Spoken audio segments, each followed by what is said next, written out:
I'd like to call to order the Appointments and Ordinance Committee Wednesday, June 8th at 5:32 p.m. via Zoom. This is being recorded. If anyone else is recording, could you please notify me now? Seeing none, no person shall address a meeting of a public body without permission of the chair, and all persons shall at the request of the chair be silent. No person shall disrupt the proceedings of a meeting of a public body. If after clear warning from the chair, a person continues to disrupt the proceedings, the chair may order the person to withdraw from the meeting, and in person does not withdraw, the chair may authorize other officers to remove the person from the meeting. Roll call is going to be really interesting. Let me go to my notes because I wrote it on there. Councillor Gwen is here. Councillor Bullock? I am here. Councillor Forgy is not going to be able to join us this evening. Councillor Lapiansky, he is not going to be joining us this evening. And we have a vacancy in this committee. So that means we would have been one short for our quorum. President Gilmore, are you here? I am here. President Gilmore will join this committee tonight and give us our quorum. So that makes 3 of us. That is a quorum. Clerk Scott is on this call this evening because we are tackling 2 items that concern the clerk's office, the rules of procedure, and the adjustment to a charter item, which we'll get to on the agenda. Marianne, could you read the, can I get a motion to accept the minutes from the last meeting? So moved. Second. A motion's been made and seconded. All those in favor? Aye. Any opposed? Any abstentions? Seeing none. Abstaining. Okay. So that's an acceptance of the minutes. There are no public hearings.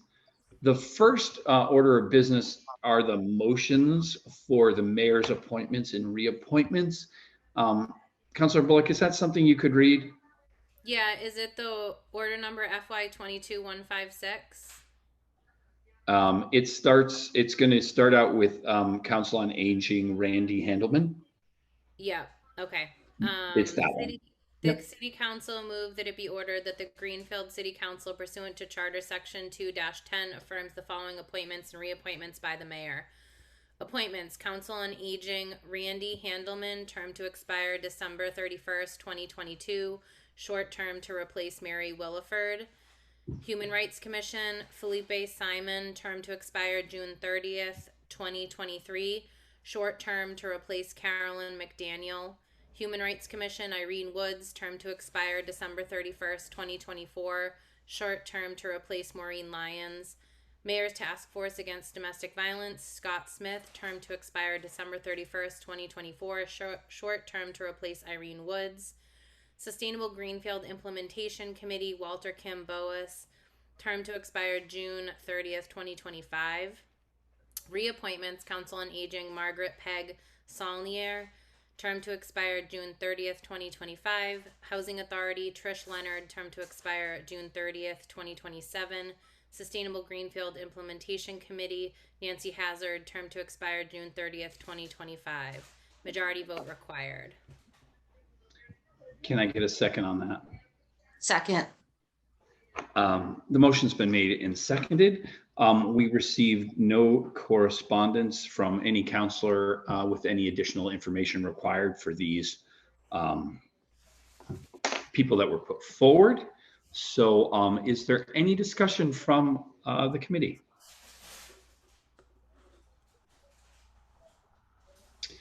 Seeing none, I would just like to say that it's always great to get this kind of participation. And I know some of those short terms, they're trying to get full boards in those areas. So it's good to get those boards full and functional at this time. So I think it's great. All those in favor? Aye. Anyone opposed? Any abstentions? Seeing none, we'll send a positive unanimous recommendation to full council.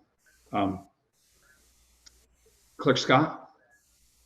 So I have a request from someone attending the meeting to turn on live transcriptions. It was sent in a personal message, private message. So I do want to ask people not to use the chat for any purpose, please, because that could be considered a violation of open meeting law. And this person asked me to turn on the live transcriptions, that transcriptions be enabled for the meeting. And I am going to decline that request because even though I haven't received a response back yet, if you begin live transcriptions for a meeting, that sets a precedent that the city then has to provide them for all meetings. And we are not set up for all meetings, only those on Zoom. And it's all still really new. My understanding is that if a person wants transcriptions turned on for themselves, they can turn that on. And I'm not very knowledgeable on Zoom, so I apologize if that's incorrect. I just wanted to put that out on the record. And I will support that. You know, as far as this meeting goes, it's something that we have not offered. We can look into it. I will talk to President Gilmore too as we continue in this new Zoom format and make sure we're following new protocols. And obviously, if anyone wants the minutes of this meeting, they're available, and this is being recorded, so they will be available, correct? Okay, yes.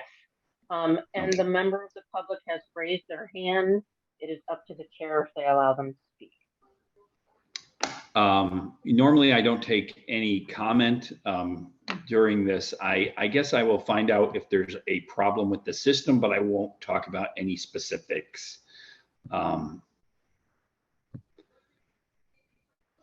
Robert, is there, it didn't unmute him. No, he can unmute himself. Robert, did you have a question about the procedure or something this evening? Well, I'm a member of the Commission on Disability Access, and we're trying to see if we can get the closed captioning turned on for the handicapped folks who have hearing problems. I have been to the public safety meeting, and that worked. That was a WebEx presentation. I have been to the Board of Health meeting, which was another WebEx meeting. They had closed captioning, or they turned it on for me when I just clicked the live transcript button at the bottom. So Kathy, if the answer is, if we turn it on for one, we have to turn it on for all, those are two that it's turned on for already. Thank you. I wasn't aware of that, Mr. Williford. Chair Glenn, can I talk with Mr. Williford for a moment here? Yes. Okay. Are you able to turn it on for yourself, Mr. Williford, so that you can see it? Again, I'm new to Zoom. I'm not sure. What I did was I clicked on the live transcript button at the bottom of the screen that is labeled CC on the image.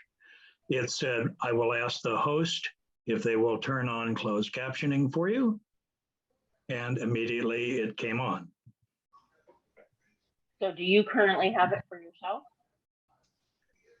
I can't turn it on this meeting that I'm watching. So I think the host has to do something to make it happen. I clicked the live transcript button twice for this meeting and nothing happened. So that's when I sent you the private message. Okay.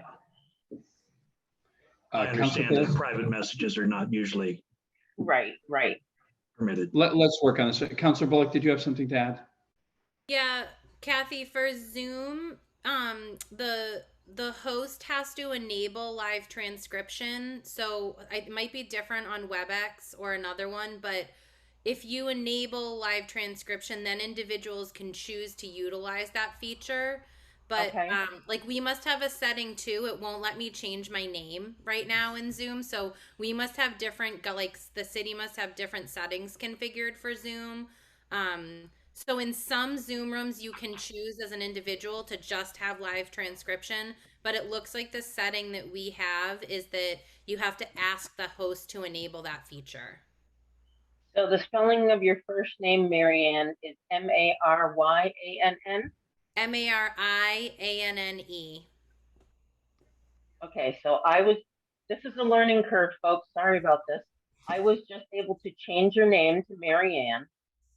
So if it's okay with everyone else, for a test, I can enable live transcriptions and we can see if Mr. Williford can turn it on for himself. Is that acceptable? And I would say that I would interpret that as like if you allow it to be accessible and individuals choose to have it, that we're not providing it, the individuals are still choosing it. You're just enabling the feature. Yeah, I just don't want it to set a precedent. But we're going to give it a go. This is a I trial. believe what Councilor Bullock just said means that we're not, we're making the feature available, but we're not necessarily providing it. They're choosing to use it. So I think that will,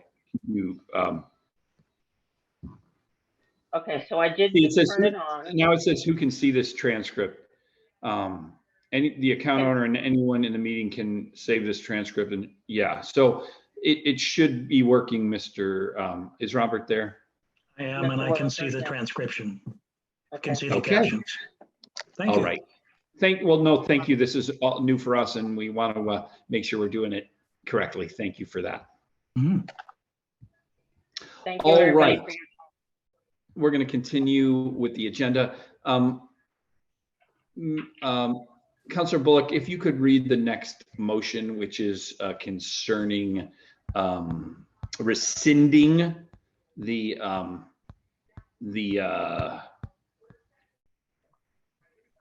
public safety piece. It's the rescission. Yeah. So that's number 17, page 17, correct? I always print this out, but I didn't go to the office today, so I have some things printed, and I just don't want to say yes and then be wrong. It looks like 18 is the beginning of the rules of procedure. Okay. So yes, 17. 17 yes. is So am I just reading the orange? Where's the rescission, Kathy? So the A&O doesn't have to rescind because Okay. it's only recommendation. So Okay. the order on page 17 is the new updated language of the charter with the amendments filtered in. Corrected. Okay. Correct. So, yes. Councilor Bullock, so we can continue. Can you just read the motion on page 17? Yeah. The City Council moved that it be ordered that the Greenfield City Charter, Article 6, Administrative Organizations, Section 6-11D, Public Safety Commission, Powers and Duties be amended as indicated below, with bold text to be added and strike-through text to be removed. Section 6-11, Public Safety Commission, D, Powers and Duties. The Commission shall assist the mayor in the supervision and oversight of, do I need to read the strike through? I'm sorry. Or just read it as it will be. Just read it as it'll appear. I think as it will be. Oversight of all departments, police, fire, emergency management, dispatch, including the coordination of the administration of all departments with one another and with other city departments and agencies by making recommendations to the mayor concerning setting priorities within said departments, the annual, setting priorities within said departments, 2, the annual operating budgets of all departments after the mayor and commission have met with the public safety department heads to discuss the proposed budgets. 3, the capital budget requests of all public safety departments shall be submitted to the mayor after the commission has met with the department heads to discuss the requests provided. However, the commission members may only inspect the departments on an annual basis in connection with budget review. Inspections can include facility and equipment maintenance, department records, status of policies and procedures, and review of any other aspects of the departments deemed necessary to the smooth operation of said departments. Inspections shall be made only after approval from the department heads and has been obtained to ensure it will not disrupt department operations. 4, final interviews for appointments and promotions of all personnel in the police and fire department shall be conducted by the commission and the respective public safety department heads. The public safety department heads shall submit recommendations to the commission and the commission recommendations to the commission and the commission.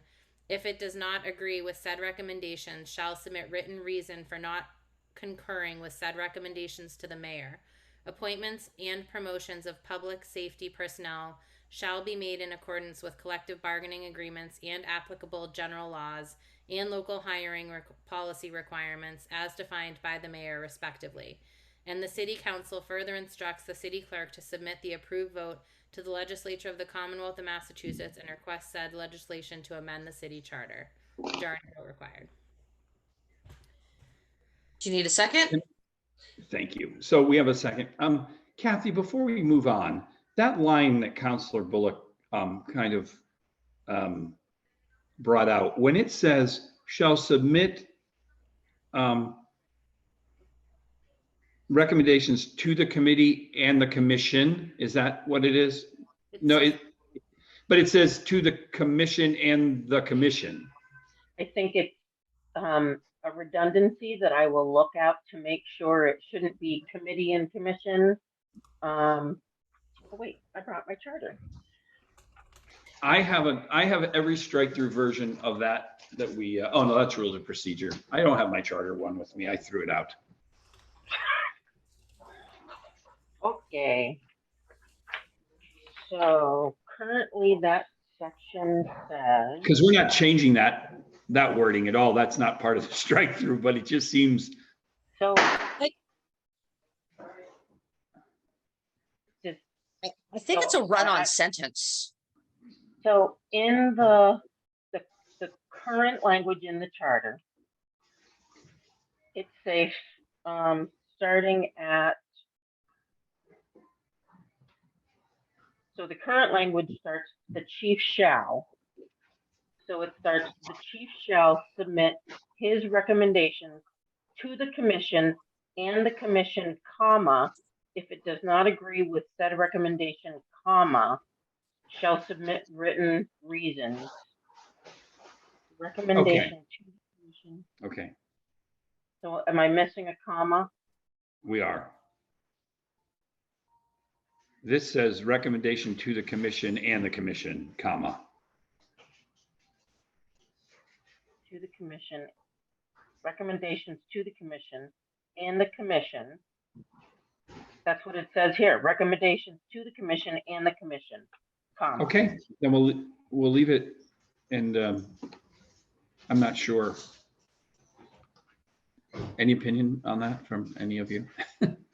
I think it's just a run-on sentence. I think they're saying that they're going to submit their written comments to the commission, period.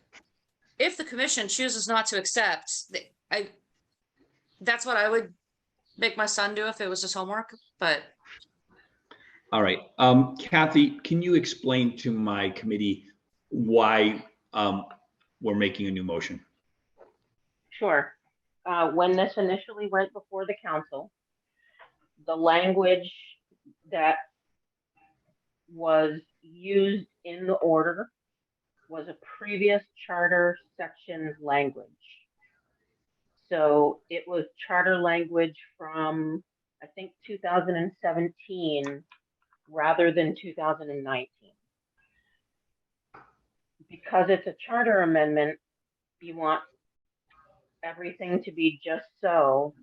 When I was going through, after the council did all their business and their amendments, I sat down with the charter and I sat down with the amendments and I went word for word and discovered that the two sections didn't match. The older charter language was used and reached out shortly after to President Gilmore and Vice President Gwynn, saying that the initial vote should be rescinded and the correct language used and sent to the legislature. Thank you. So in reviewing it, none of the language that we voted on would have changed from that 17 to 19, because you can see what we changed. It was the chiefs and he's and they's, and we made it more inclusive, and we changed the language to more reflect what today is set up. So there's no changes to the intention. There's no changes to, it's not a substance. Normally we would call this housekeeping, and we might not even change it, but we are not sending anything onto the state without that. So that's it. Any discussion? Yeah, I wasn't suggesting we had to start wordsmithing it. I was just saying, I think I can read it in a way that it makes sense. Would you like to do that? No. I was saying. Oh, you're reading. Okay, I thought I see what you're saying. Okay, so Kathy, any more comments? No, I'm good. So when it comes up at full council next week, it will have a rescission of what we voted on the first time, and then it will have what we're recommending today for the vote. Obviously, depending on our recommendation. Marianne, I am out of the country on Wednesday of next week. It's my intention to be on the meeting, but in the result that I am not able to do that, would you fill in as the A&O acting chair for that meeting to answer those questions on what is, it's going to be the mayor's vote that we just took on, and then this one, would that work out? Yeah, that's fine. Okay. All right. Seeing none, any more discussion on this?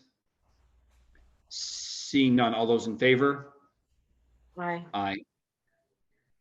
Any opposed? Any abstentions? Seeing none, we'll send a positive unanimous recommendation on the new wording using the correct charter version. Thank you. All right. Let me just check my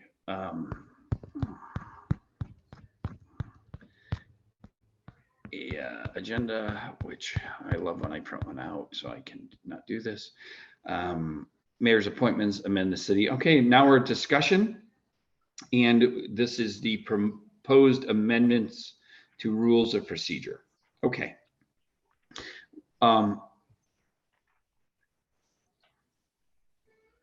You have a couple of people in the waiting room, Kathy. So as we are going through these proposed rules of procedure, these it initiated with our clerk, our council clerk, Tammy, and Kathy making some recommendations that they felt should be considered. Some we might like, some we might not like. Then Councillor DeSorger and Councillor Lapiensky also gave us some to consider. Just because those 4 people sent this committee recommendations, they were only ideas. And then in order for us to continue, we have to talk about them. And then when we're all done, it'll go to the full council. So just an update on that. Okay, so to refresh everyone's memory, we ended on Rule 2, Section C. That leaves us to Rule, it would be same rules, Rule 2, Section D Quorum. The presence of 7 members shall constitute a quorum for the transactions of business. The affirmative vote of a majority vote of those present shall be required to adopt any ordinance or appropriation order unless otherwise provided by general law or by charter. Adding charter section 2-6-B would quantify what we're talking about. Is that correct, Kathy? Simply a reference, yes. I have no problem with that. I think that's helpful.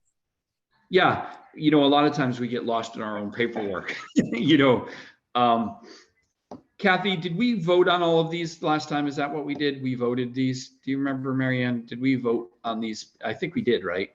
Yeah. Oh, yeah. I have votes here. Yeah. Okay. Any other discussion on that reference point? Seeing none, all those in favor? Aye. Any opposed? Any abstentions? Seeing none, it moves forward. There's no change in. Did someone make a motion? Did someone make a motion? Oh, no, you're right. We're jumping ahead. Can someone just make that motion besides me? I move to accept the added language charter section 2-6-B. And do I have a second on that? Second. Sorry, I'm looking for my charter. No, that's all right. All right, thank you. Any discussion on the motion? Seeing none. All those in favor? Aye. Aye. Any opposed? Any abstentions? Seeing none, we'll send that recommendation. There's nothing on attendance. There's nothing on open meeting. Public comment. Public comment is section G. Kathy, is there a current section G, or this is being recommended as a section G? I do not have that information. Give me a few minutes and I will look.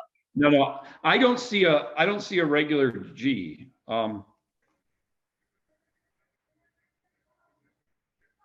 So it seems to me by reading it that the current, okay, I get it now. So there is a current section G. The current section G is listed here until you come to the asterisk before this. So this is something we already do, is where the comment comes in. Okay. This is something we already do. Writing it down would make no change in our policy, except a provision regarding people who have no direct interest in Greenfield, although my hopes is that most cases, the chair would still permit them to speak. Public comment. So we don't have anything on public comment right now in the rules of procedure, correct? We do. Let me see if I can. Let me look at original draft.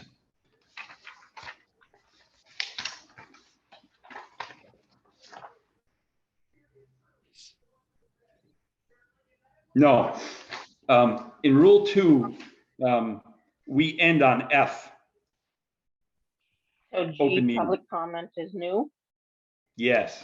So the recommendation is in our rules of procedure, we add public comment as part of our rule of procedure. And I think the asterisk says from Jasper, this is something we already do. Writing it down would make no change in our policy except the provision regarding people who have no direct interest in Greenfield. So let me read this. The recommendation is to add section G, public comment. And that would say all regular and special meetings of the city council shall provide for a period of public comment, during which members of the public may address the council on any matter. Any Greenfield resident, owner of property in the city, or owner of a business in the city, or a designee of any of the same shall be given 3 minutes to address the council. Upon their time having expired, the speaker shall they'll desist. unless their time is extended by the chair. Any other person not of the above description shall be permitted to publicly comment only at the discretion of the chair. So some of this is correct. 3 minutes, I don't know if we want to get into a specific time would be, my thought on this. Sheila, you might have an opinion on that also. And then it says, sorry. No. And the other part that all regular and special meetings shall provide for a period. I don't think special meetings should be included there. I would say, all regular and special meetings usually have a special purpose and they don't necessarily have a public comment. So that should be, once again, I think a bit discretionary. Kathy, what's your thought on this? I think special meetings have a specific purpose. Not necessarily that you would want to be required to have public comment on a special meeting. Again, usually it's up to the presiding officer of the meeting when they set the agenda to say yes or no public comment, yes or no waive the rules of procedure. What items do you want on this agenda? Special meetings are for special purposes. So So all regular meetings of the city council, I think if we're going to do this, thoughts, Mary Ann, any thought on that?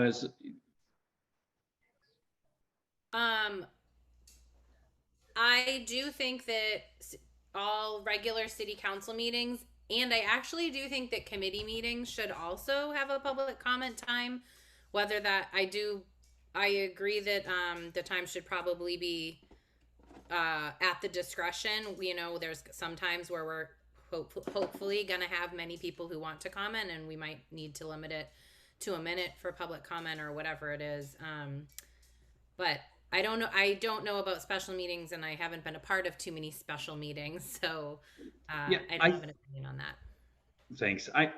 So that would be one of my thoughts, and then I think we could strike through the shall be given 3 minutes to address the council. I just say, I don't think we should specify in a rule of procedure the amount of time, because that number can, we had 65 people speak to us at the meeting for the budget meeting. We had 65 people that day, 30 on one topic and 35 basically on another, and they all got to they all get to speak, but timing is, I think, up to the chair. And the other thing that's not here that I know we do is Greenfield residents speak before outside guests, and that's always been our procedure. That happened at the meeting that I chaired. Just the last one, we had a citizen from, I want to say, one of the hill towns, and then we had somebody from West Springfield. I recognized them both. They both were given the same amount of time, but it happened at the end. It didn't happen before Greenfield residents. So if we're going to have a public comment section, I think it should say in there when it says any Greenfield resident, owner of property in the city or owner of a business in the city or a designee of any of the same shall be allowed to comment, giving Greenfield residents priority, something like that. And or a designee of any of the same. Sheila, go ahead, Sheila, just talk. Designee of the same, designee gets to be a problem. We don't really do that saying, I designate someone to talk for me, because we have no way to verify that. All right. Well, I have a couple things with this paragraph that I would want to change, but public comment is always a section on the agenda. So I wonder why we even have to put it in the rules of procedure, because we're not going to have a section that says motions, orders, and resolutions will be included on the city. Like, it seems redundant. So I would just strike that whole thing out. But I have no problem. I have no problem with that. There been times when when there has been council meetings, like general council meetings where there has been no public comment taken? No, Only never? time, the only time that ever happens is if there's a special meeting. And it's always posted that there's no public comment. Or if we do, like what we did last month, where we continued and we picked up where we left off from the night before. But that's technically still like the same meeting. It's just, Right. we had a, 20-hour break in between. Yeah, I don't, the rules of procedure, Agenda item. a lot of it are our rules, you know what I mean? They're not necessarily, Kathy, opinion one way or the other. I tend to agree with Counselor Gilmore. Yes, I agree also. All right. Yeah, because I mean, if we're gonna leave it in, I would want to do some pretty serious wordsmithing to this. I have no problem moving on. Counselor Bullock, any thought on that? Yeah, I just feel the same, that if this is going in the charter, it needs some wordsmithing, like the line you brought up, the designee of any of the same. I feel like that somebody, as someone who's addressed the council when I was working at Community Action on issues of homelessness, like I feel like someone who's employed in the city of Greenfield but maybe doesn't live here should also, Yeah. so I would want to do some work on this. But if we are sure that every city council meeting will have a period of public comment, always. Yeah, it's definitely an agenda item. And this is just point of clarification. This isn't charter. This is just our council rule of procedure. So it's just a working document. We could change this in 10 days. You know what I mean? We could, if we saw that becoming an issue, Councilor Bullock, like, before your term is up and I'm gone, you know what I mean? And we, all of a sudden, the new chair, for whatever reason, says we're not going to take public public comment tonight, then I think it could be brought up as a change to our rule of procedure that we should allow at least regular meetings. So I see no reason why don't we just move on. We're not making any motion. We don't need to make a motion. We just move on. Next is Rule 3, presiding officer. In Section A is a clarification of the language. Striking the treasurer of the city council shall preside in the absence of all three. And that is because the treasurer is being taken out of the charter, because that's no longer how it's done. So the president of the city council, if present, shall preside at all meetings of the full city council. In the absence of the president, the vice president of the city council shall preside. In the absence of both, a temporary chairperson shall serve who is senior in length of service, or in more than one have so served, then the member senior both in age and length of service shall serve during the absence of the president and vice president. And Kathy? So you had said that the treasurer was being taken out of the charter. It's actually that the treasurer is not in the charter. Right. So it was aligning the rules of procedure with the charter. There is currently a treasurer that was elected by Yes. the council. Yes. So this was just lining the rules of procedure with the charter.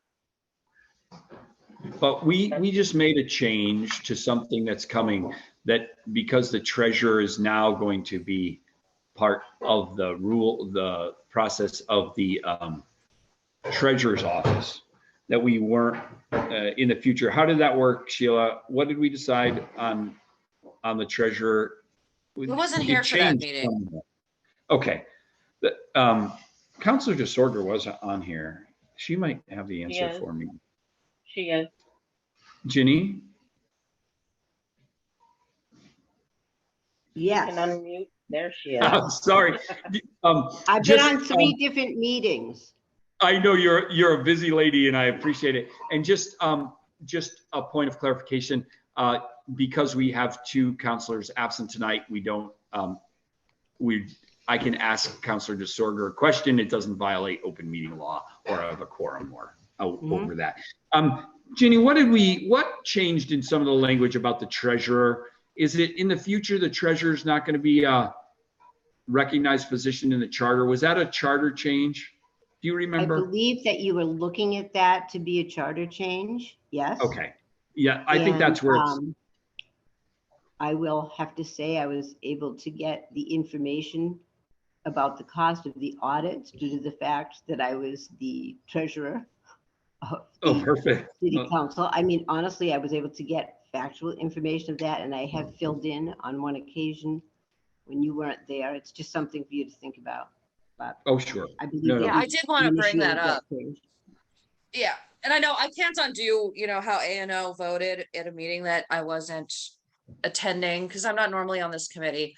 But I would say that when we do talk about this at the full council, I do want to keep the treasurer because I think that, and we had a moment when and it wasn't like a very big deal, but I was chairing a meeting in person. And Dan, you were I think you were traveling.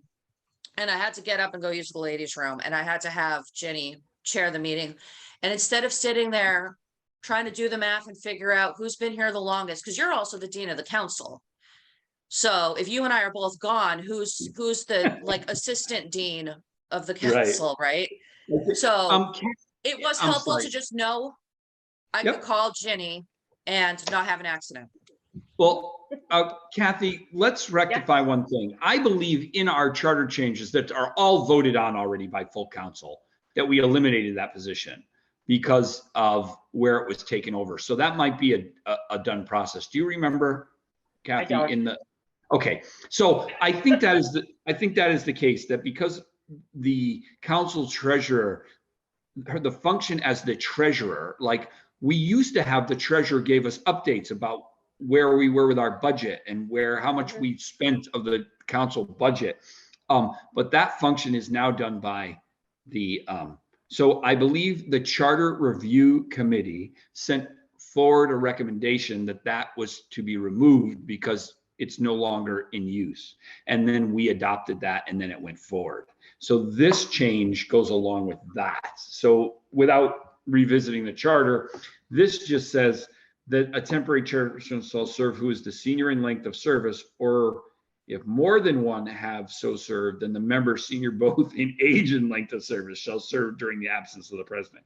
So at the moment, I do believe it would be Penny that would serve after I left because of time served. But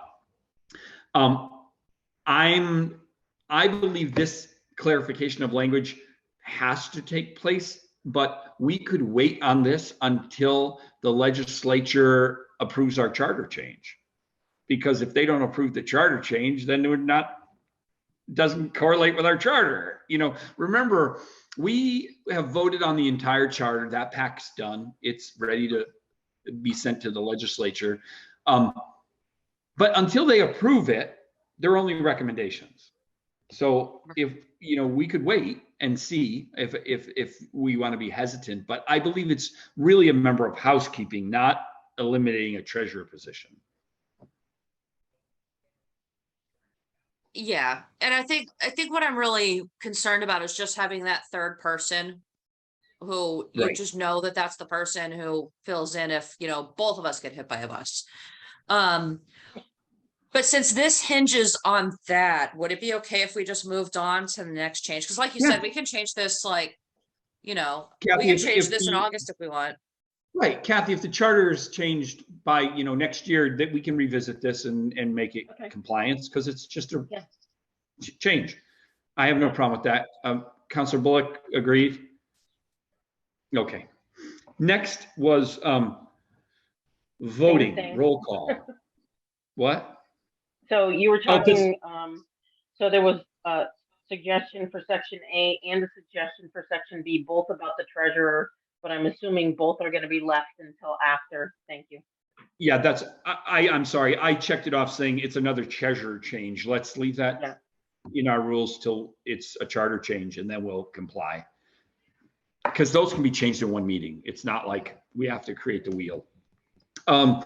Roll call. Based on my experience in Northampton, order creates a certain degree of influence amongst those without strong views. Changing the order levels the playing field. Right now, roll call says on any matter requiring a vote, a roll call may be requested by any counselor and shall be accepted by the president. The addition Counselor Lapiensky put in is the roll shall be called in ascending order of precinct counselor, followed by at large in alphabetical order on the first roll call of each meeting. After this, on each subsequent vote, the first to be called shall advance one pace down the list so that the second roll call begins with the counselor precinct 2 and the third vote with the precinct 3 and on. The chair shall be exempt from this order and shall vote last or not at all by their discretion. I don't know what all of you think, but I see no reason for this at all. We always, it doesn't mean it was right, but we've always just, we say roll call and it starts as we're seated. Other discussion on this? Any thoughts? I think it make it really confusing for the parliamentarian to have to keep track of who votes first and maybe it would even fall on the clerk to have to keep track of that. But I feel like there's enough other stuff to keep track of. The roll call would be, roll call voting has been excessive lately. Yeah. We're doing more roll call votes, which slows down the process. So I just can imagine we're saying, okay, we've taken 3 roll call votes today. So now we're up to Mary Ann. Nope, it's not Mary Ann. It's Derek. You know what I mean? I think we could be pulling our hair out trying to figure out who's on first. I actually feel like that the larger issue with at least the reasoning behind this is that a counselor would be voting because of a certain degree of influence and not based on the research that they've done and the will of their constituents. And as I said in my turn, I've made decisions that I don't agree with on the council because that's what I feel like I have to do after talking to the people in my community, is make decisions based on the information I have from them. So the thought that a counselor would make a decision to gain political will or influence is concerning to me. So I hear you, but on roll call voting, do you think changing the order would change the order? I'm just trying to figure out, I think there's many ways we could change the order that would make it much more confusing, like President Gilmore said, and I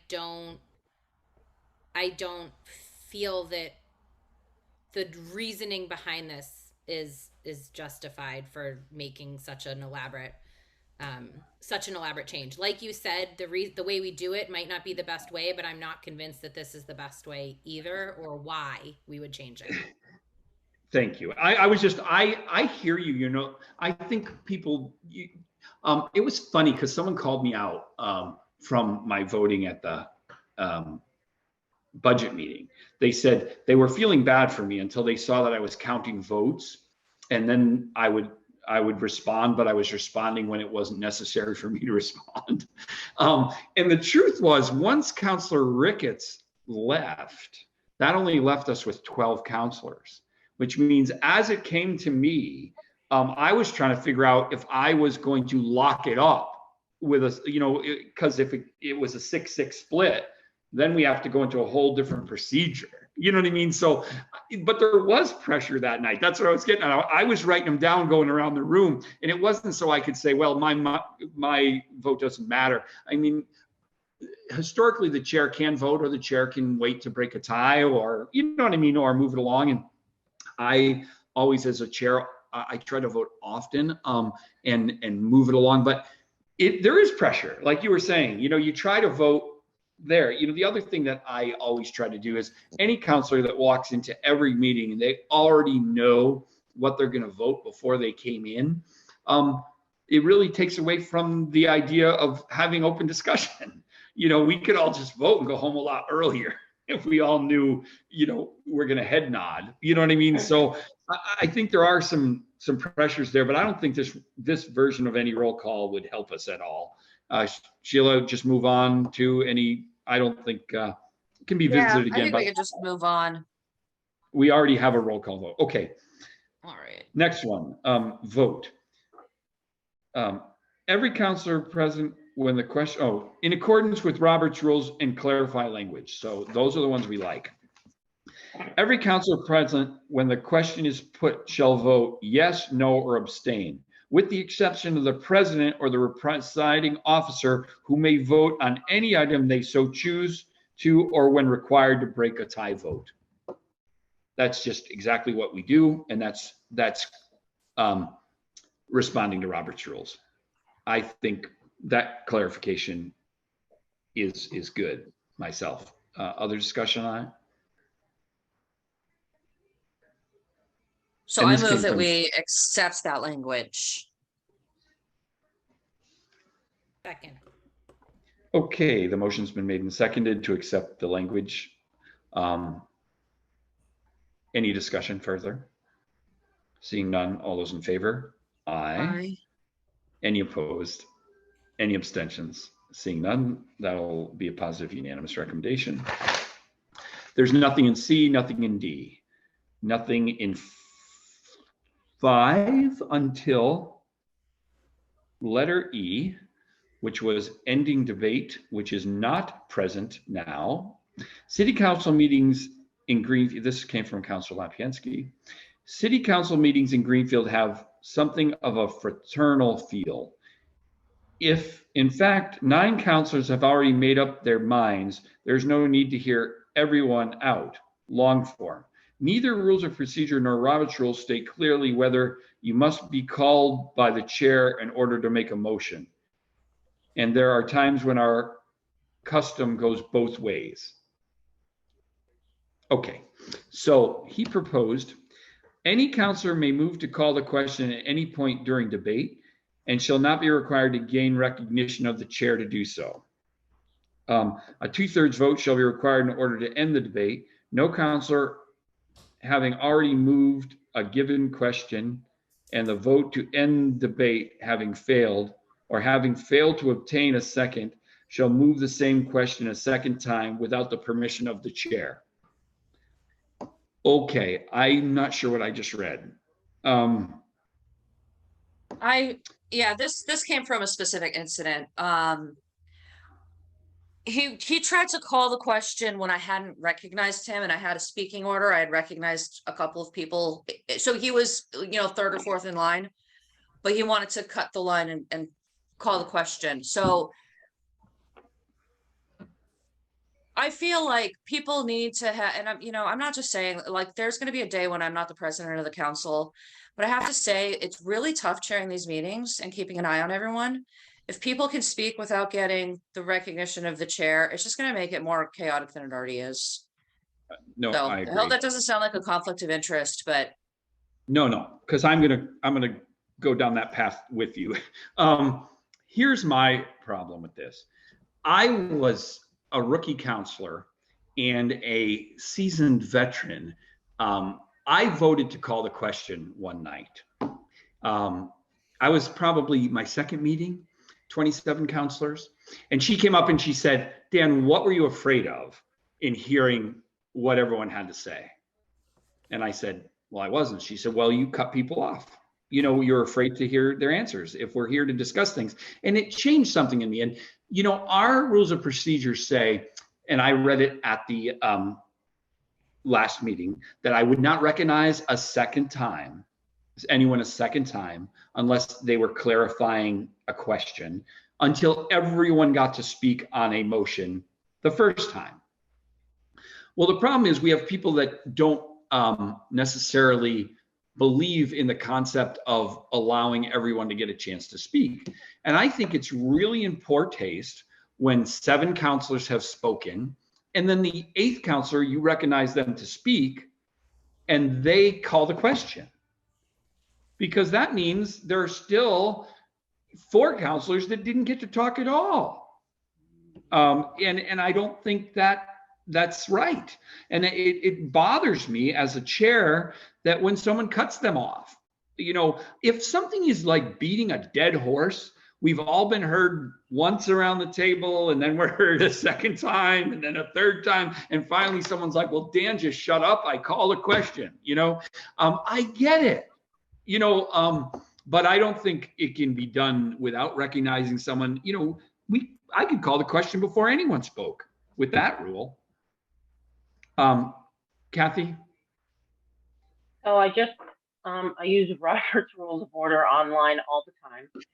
And I just quickly Googled it, and let me get back there. It says a single member cannot force the end of debate.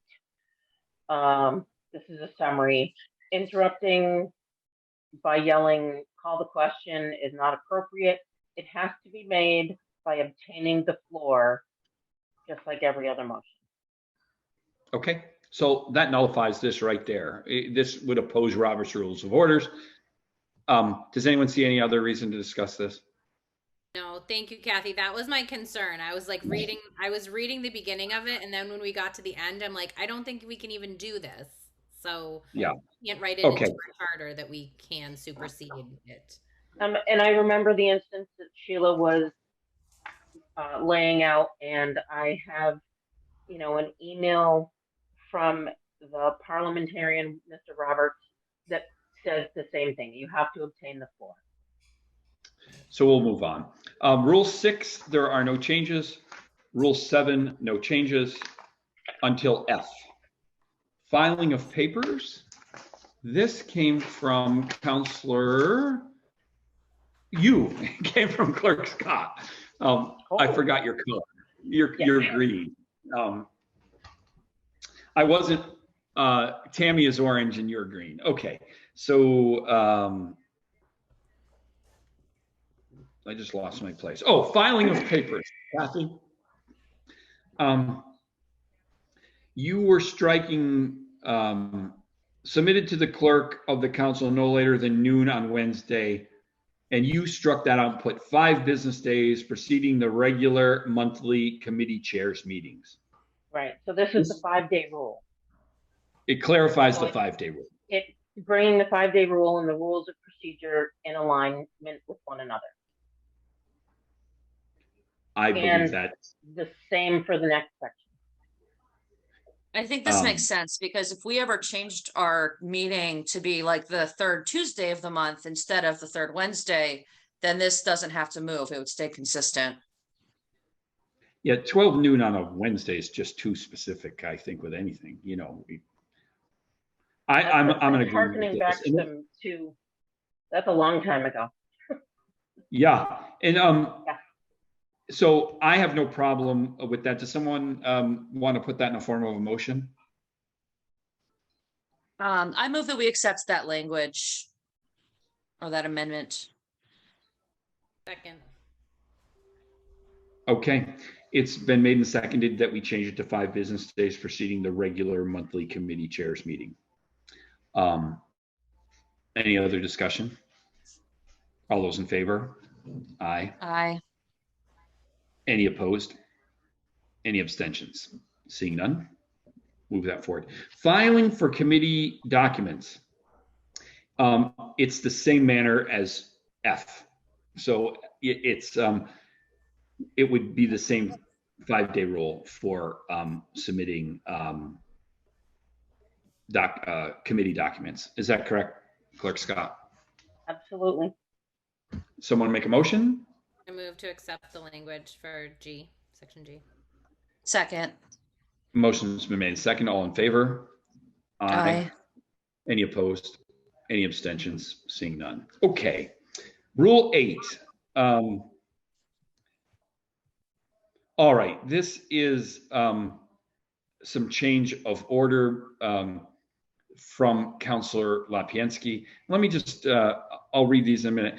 I'm having a little trouble with Councilor Lapiensky's change to the rules of procedure because, he submitted these like 2 months ago when we started this project. At that point, I think we had 2 meetings. And I think it's hard to see why our rules of procedure are rule procedure when you haven't been there. I mean, Councilor Bullock will say, we haven't done this yet, or, you know, I'm still learning how this goes. So some of these are in that order.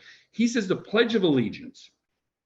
The Pledge of Allegiance, this kind of pledge constitutes the worship of an object, which is prohibited in most monotheistic religions. It is useless gesture and a waste. It says a water of time. I'm guessing that was a waste of time, but maybe it is a water of time. We have many more and better ways to express our patriotism for our great nation.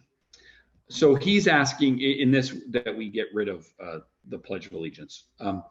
We can go back to that. Public comment. Based on my experience in Northampton, which is working to our favor in some things he's brought forward, the public should not be expected to wait for an indeterminate amount of time before being allowed to express their thoughts, and most people are unable to make that kind of commitment.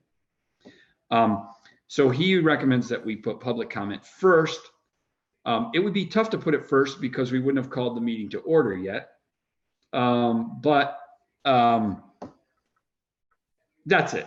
So that's mayor before schools. I believe we would hear from the in order of authority.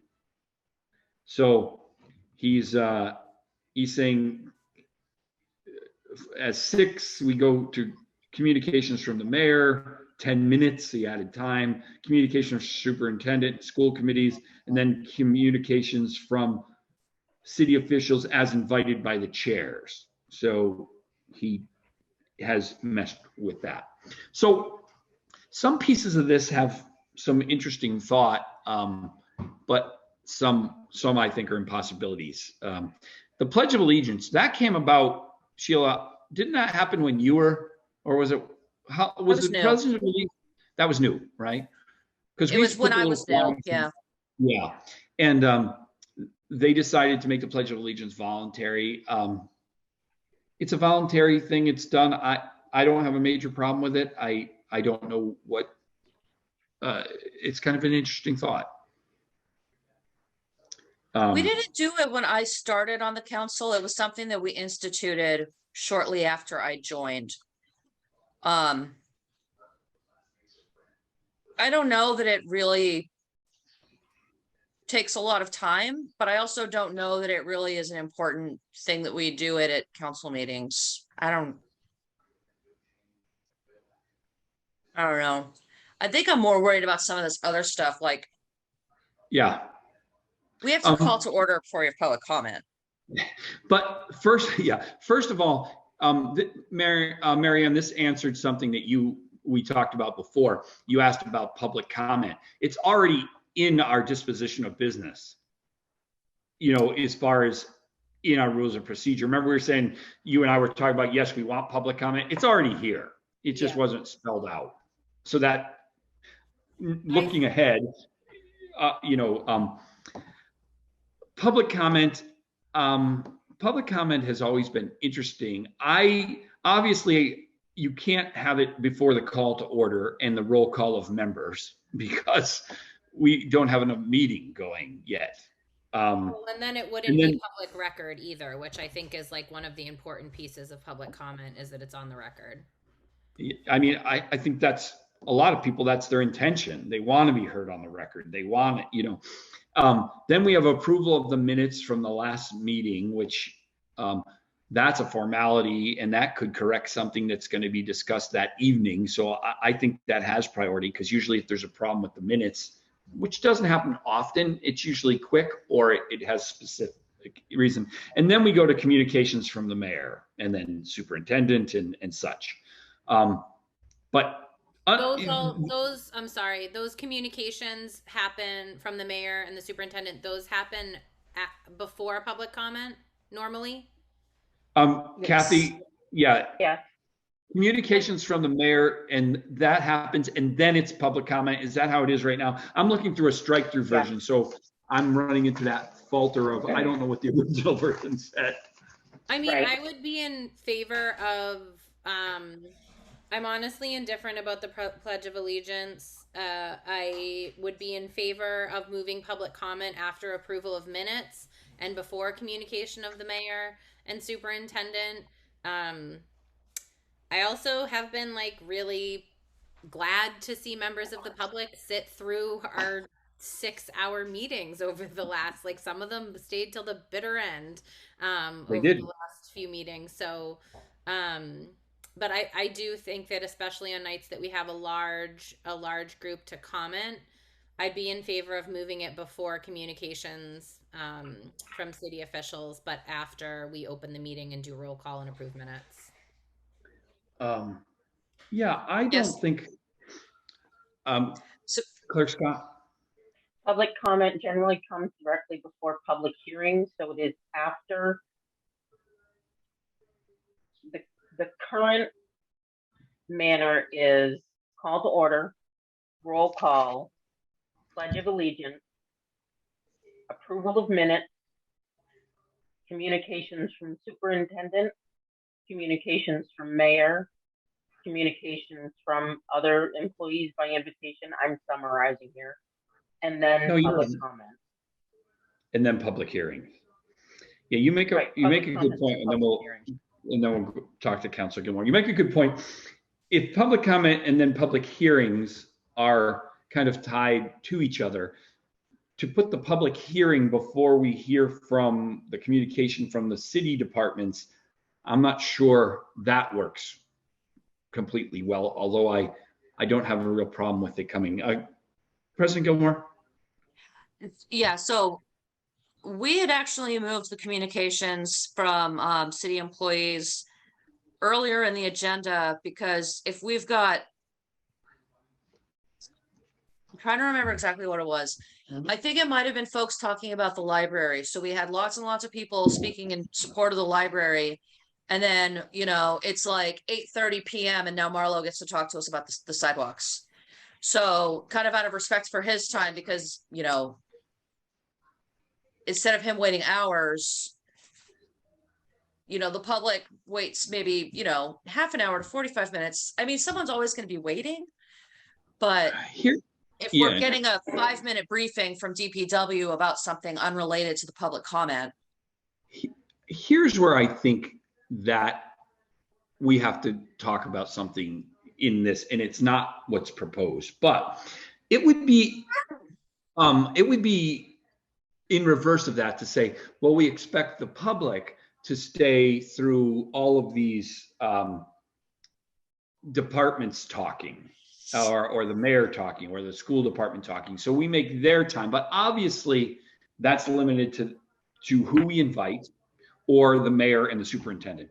I will say that I think unless the council is asking questions, I believe that briefing that the mayor gives us, or the superintendent of schools, or the chair of the school committee, or any of the department heads, which they don't usually speak unless we have questions, should be kind of an update, not a platform to talk about everything that's happening in the municipality. You know what I mean? I think to say that the mayor's comments, or the communications from the school, I think a quick, to say a 10-minute update, then open it up to questions from the council, I don't think that's a problem, because then we know that it's going to take 30 minutes at the most to get through the 3 communications. And then we're not asking the public to stay but it gets our department heads home, if they have early mornings or whatever. But I don't have a problem with limiting that period of time. Councilor Ricketts? Penny, I don't have a quorum, so I'll recognize you. I mean, we have a quorum, but I don't have an excess of councilors. Did you have a comment, Penny? Yeah, I was just going to speak really quickly that when I got on council, we changed the public comment. It used to be at the end of the meeting. Correct. And we changed it to the beginning, and we purposely have it after the mayor and the school committee so that the public would learn all that stuff that was going on. Because, you know, right now they've been staying because they want to see what our vote is. But before that, they would do public comment and leave. So we always made sure they were able to hear what the superintendent of schools and the school committee and the mayor had to say and caught them up. And then we did our public comment. And then all department heads could leave if they wanted to. And the ones who stayed were the ones who were really waiting to see how we're going to vote on more things. But If there was a we motion. only meet No, once a month. And I think having public comment first, you might as well have a forum, because then you're making the whole entire meeting about the public. And this should be more about what the public is learning about checks and balances of the government and listening to everything that's coming forward, because a lot of it is sometimes what we're going to be voting on later by a department head or maybe the mayor and stuff. So I think it's No. important because I think it's knowledge. Thank you, Councilor Ricketts. Building off of something that Councilor Ricketts just said, in the past, not as much in the latest meetings, but sometimes what the public was there to talk about was addressed by the mayor or addressed by the school committee. You know, they want to know about in this case, the marijuana update. And the mayor says, I have an update on the marijuana situation on the proposed, and then the public there says, oh, wow, that's great. Now I have the update. So I think it has some merit. So once again, I don't have a problem with the order, but what do we think about limiting the time of that commenting, where if we have in our rules of procedure, mayor, superintendent, communications from other employees or what have you, that we say 10 minutes?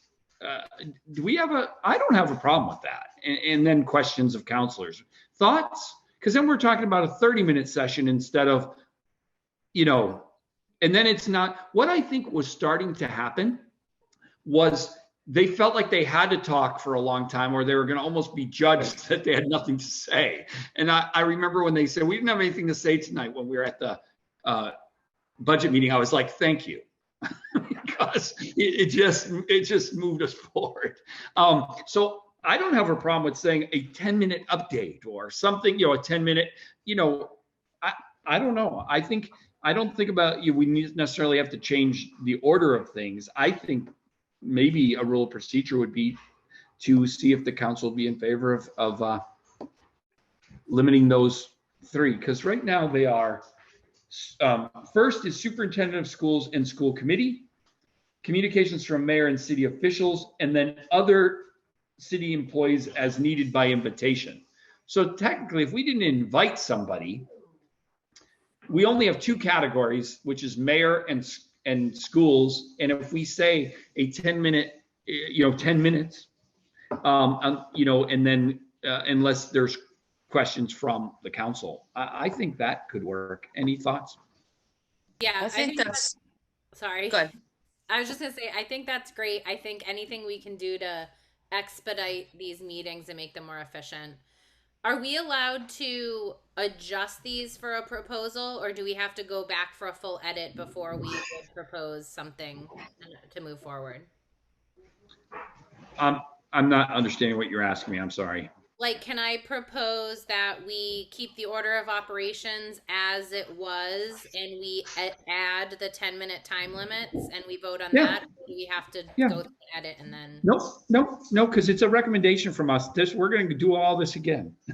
Okay, yeah, I would propose then that we leave our order of operations as is and we add the 10-minute time limit in there. For items 6 and 7. Yes, and 8, unless. Oh, I'm sorry. It's item. 7. I'm sorry. It's item 5 and 6, which is superintendent of schools and mayor. Item 7, which is from city employees as needed by invitation. I think it's hard to limit someone that we invite because we're inviting them to talk about something that could be a presentation. Marlo's coming to talk about the water or something, and to invite him and then say, you got 10 minutes, go. But the other two, I think, Clerk Scott? we're leaving it as it currently is. We're not taking any of these amendments, but we're adding the time limit of 10 minutes to the mayor and the school. That would be I think that's what Councilor Bullock I'm was suggesting making a motion. Yeah, I would second that. Yeah.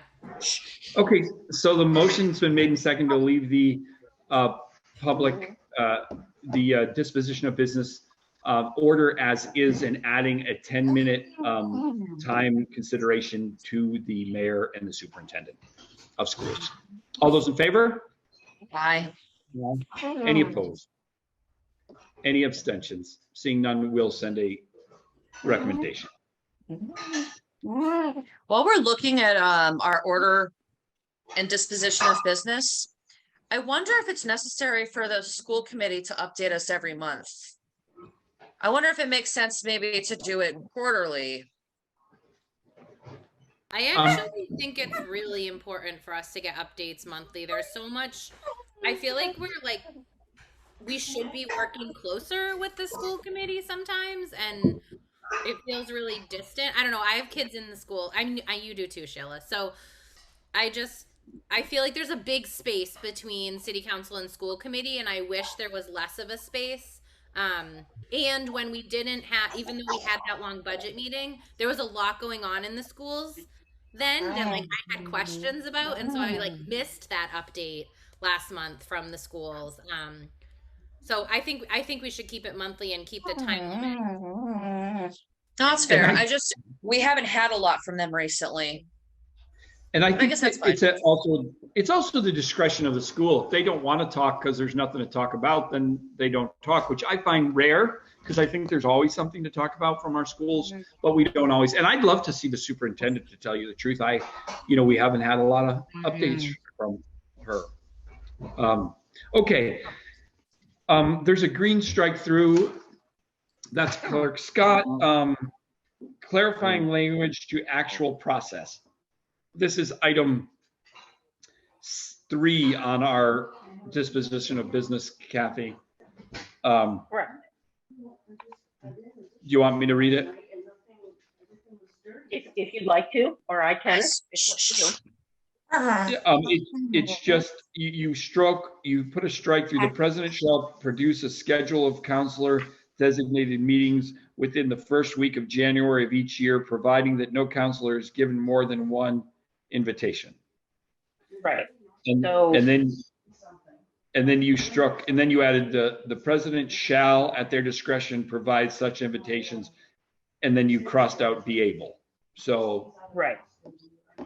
So if basically the theory of the change is, if the president and counselors want to invite somebody to lead the Pledge of Allegiance, which by the way has not happened in a while, they're allowed to, but the president doesn't need to produce a schedule in January to say this counselor gets this month, yada, yada, yada. I have strong feelings about this one. So I know not everyone sees, their role as a counselor the same way that I see my role as a counselor, but I'm really not a big fan of performative, symbolic gestures.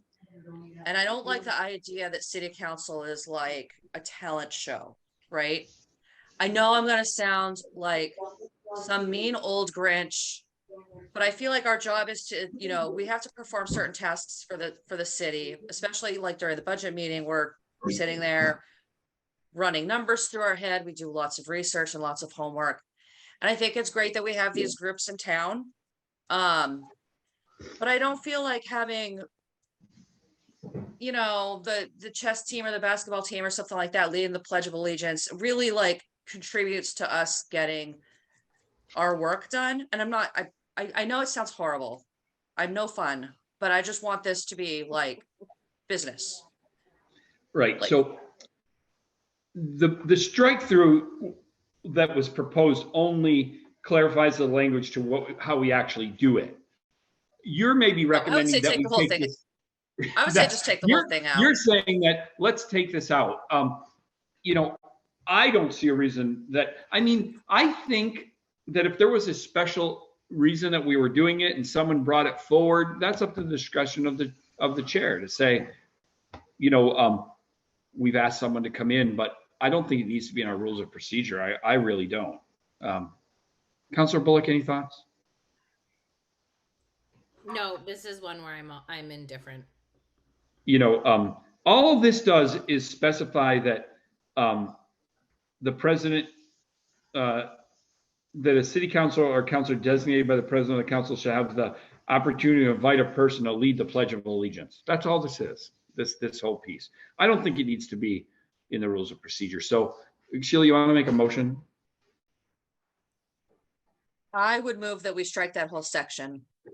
So, can I get a second for discussion? I'll second.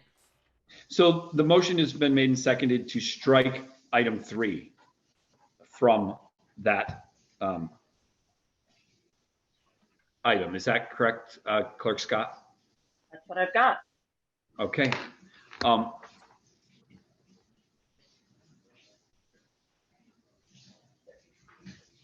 Okay. All those in favor? Aye. Aye. Any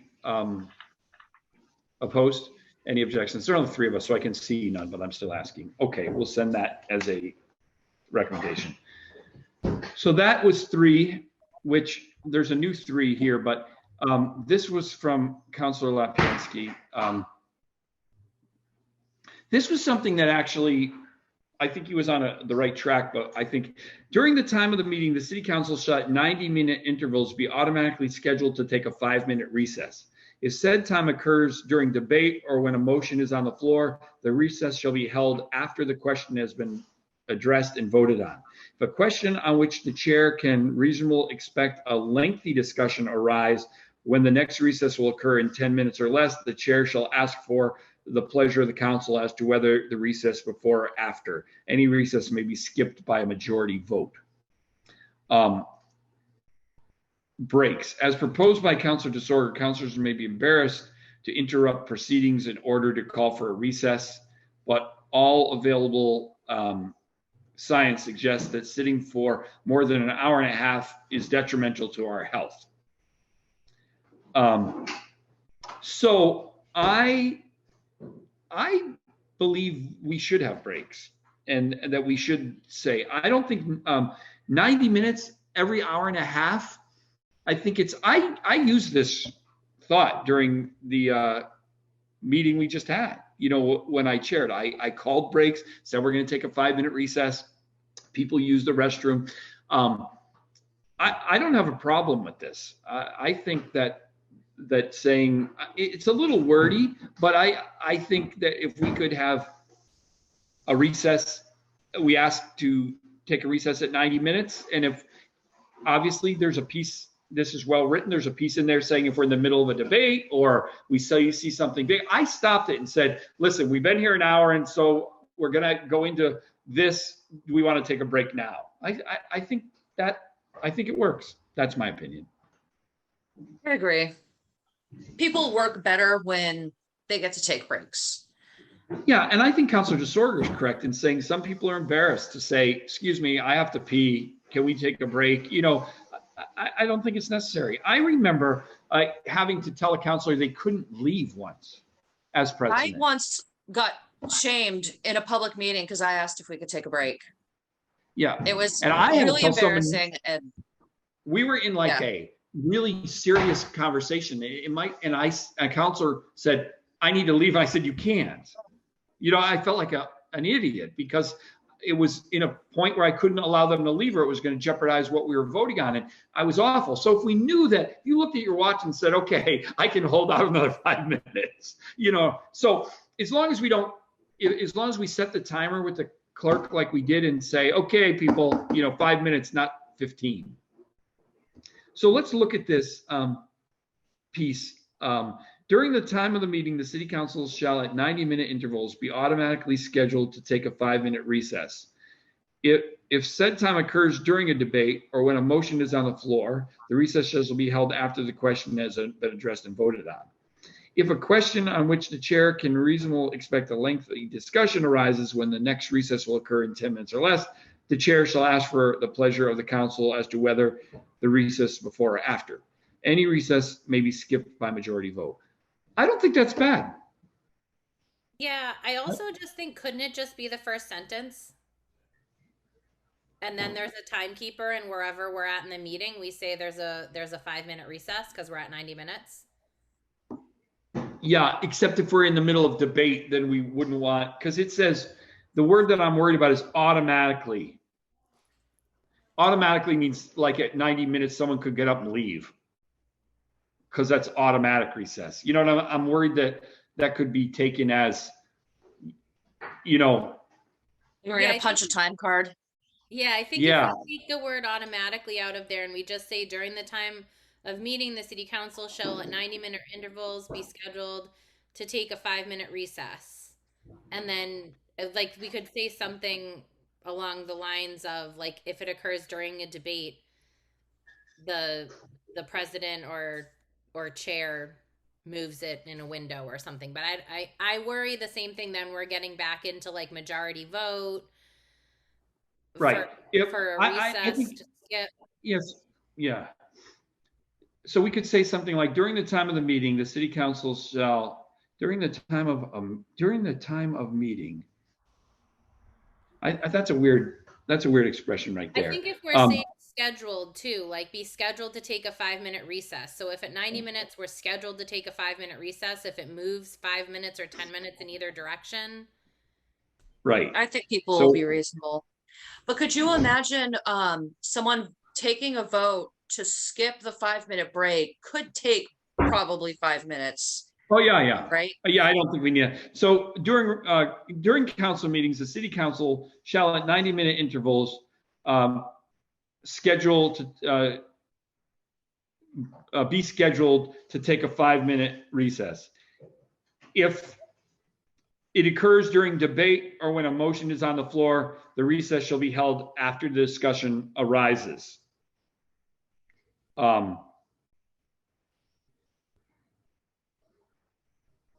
If a question on which, oh no, we don't need that.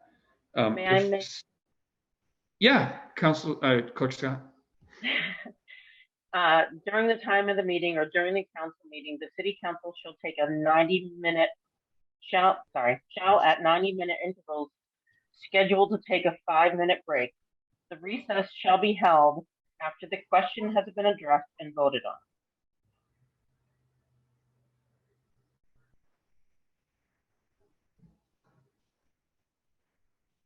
I think that keeps it nice and simple. I agree. Yeah, I think that's fine. Is that a motion by one of you? I'll make the motion. I'll second it. Any more discussion? So that would be adding item 4, I believe, Kathy. Did we? Oh, no, we got rid of 3. This would be the new 3. It would be a new section 3. Was that made by President Gilmore and seconded by Councilor Bullock? Yes. All those in favor? Aye. Aye. Opposed? Any abstentions? On this, which is kind of funny, Councilor DeSorger put is number 4, time limits should be established during communications from the school committee and mayor, which we already did in that earlier part. Councilor DeSorger, you're on this call. Yes, I am. So we added a 10-minute time limit to item to earlier on in the communications of 10 minutes for the superintendent and the mayor. So we don't need to add an item 4 to the agenda. Does that sound in line with what you were thinking? Sounds wonderful. Okay, thank you. I just didn't want to breeze over. It was funny because I get to 4 and I'm like, hey, we already did that. So thank you, Ginny. All right. Endorsement, see no changes. Dispositions of agendas, no changes. Items referred for administrative action. So this is from Kathy. It's item E. The clerk of the council will keep a list of pending matters which will be furnished to councilors by way of committee chair's agenda.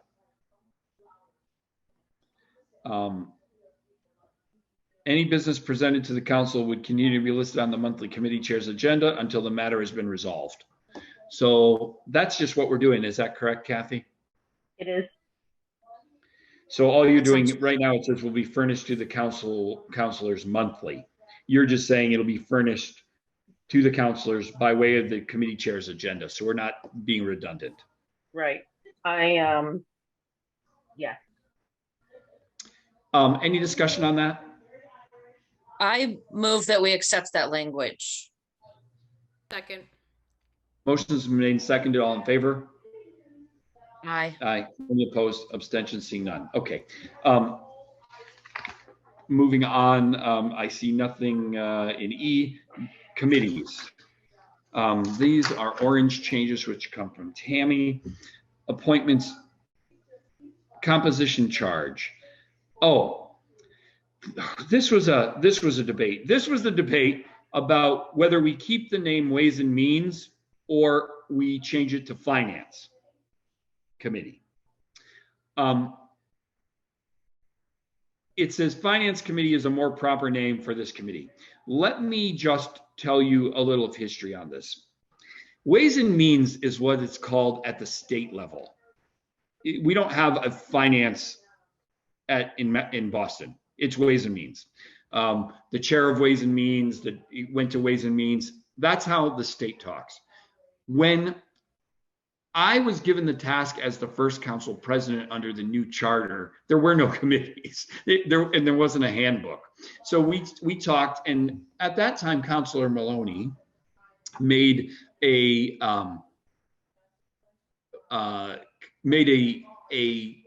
appeal that we keep it in line with the state because we were a city, we weren't a town anymore, and cities have Ways and Means. So that was where that came from. And then she says, Ways and Means to consist of 5 members of the council to deal with all matters pertaining to expenditures,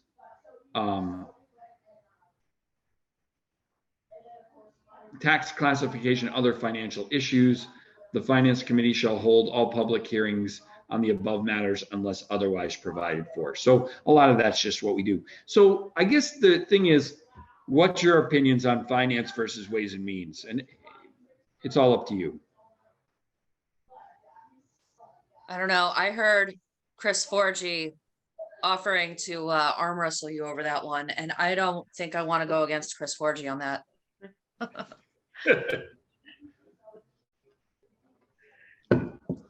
No, I mean, I don't have a strong opinion on this. To be honest, I could care less. You know what I mean? I'm just telling you why it became Ways and Means. If they want to call it the Finance Committee, that's fine. Or we can leave it alone and just leave it because it doesn't change anything we do except it's Ways and Means. Yeah. It looks like, Kathy, correct me on here. The strike through said all matters that pertains, and then said she added pertaining to expenditures, comma, and matters pertaining to budget. And then she got rid of that and just said pertaining to expenditures, comma, budget, and adding tax classification and other financial issues. So that's just re-clarifying what Ways and Means or finance does. So that piece, I have no problem with that. What do we want to do with this title? So we need to make a motion here because I think we need the guts of that to change, pertaining to expenditures, tax classification. I think we need that. Whether we change the name to finance or Ways and Means, it all depends on who reads it. I make a motion. Ways and Means. Okay. I was gonna make a motion that we just accept it. If this is what, if this is what the Ways and Means Committee wants to be called, and that, I make a motion that we accept the language change. Okay, the motion's been made, and I mean, I'll second it. I'm pretty agnostic. I was going to say we should stay with Ways and Means just because I'm used to it. But if I'll tell you right now, though, if we change this and we change CRE, I'm still going to call them Ways and Means and CRE, just so everybody knows. Yeah, we all are. Yeah, this is weird because, like I said, I want to change the body of this, but I don't want to vote no. It feels like a meeting I just had. I don't want to vote no because we have to change the body of this as the function. It's like the name and the function here should be two different changes. I think our I make a recommendation, motion. We have a motion on the floor. Okay. So I can amend my motion. yes, To would be you? that we keep the Ways and Means title and we change the body of the composition. I'll second that. Okay. So what I will say to that is I have no problem. We have to bring this to the floor. If we have a discussion on this and the floor wants to call it finance, I will be the first one to vote yes. Yeah, I'm just saying majority goes. So all in favor of the motion as it is to leave it as Ways and Means and change the things? Aye. Any opposed? Aye. Okay. Next is Community Relations and Education Committee. It would be striking an education and go back to community relations, which it used to be. When we first had this committee, it was community relations. Then it got added an education. The strike through says to consist of 5 members of the council to act as liaisons between city departments, commissions, and boards with a focus on quality of life issues in Greenfield. The Community Relations Committee shall promote ongoing communications between residents and city government, encouraging residents' participation in city meetings, discussing proposed resolutions, and provide forums for interaction between council members and the public. So the rationale is in September of 2010, Town Council voted to combine the Education Task Force Committee with their Community Relations Committee. The committee should be used for the purpose of open communications between the city of Greenfield officials and their constituents. A school committee is already established, and they, along with the department heads, present their reports to the city council at the regular meetings. So that's that. I believe that, once again, this one, I don't have a problem with removing in education because that really had to do with the Education Task Force, which is not a focus of that committee unless it comes up as a community relations issue and then we bring it forward. So I kind of go along with doing this as written. Other thoughts? I would move to accept it as written.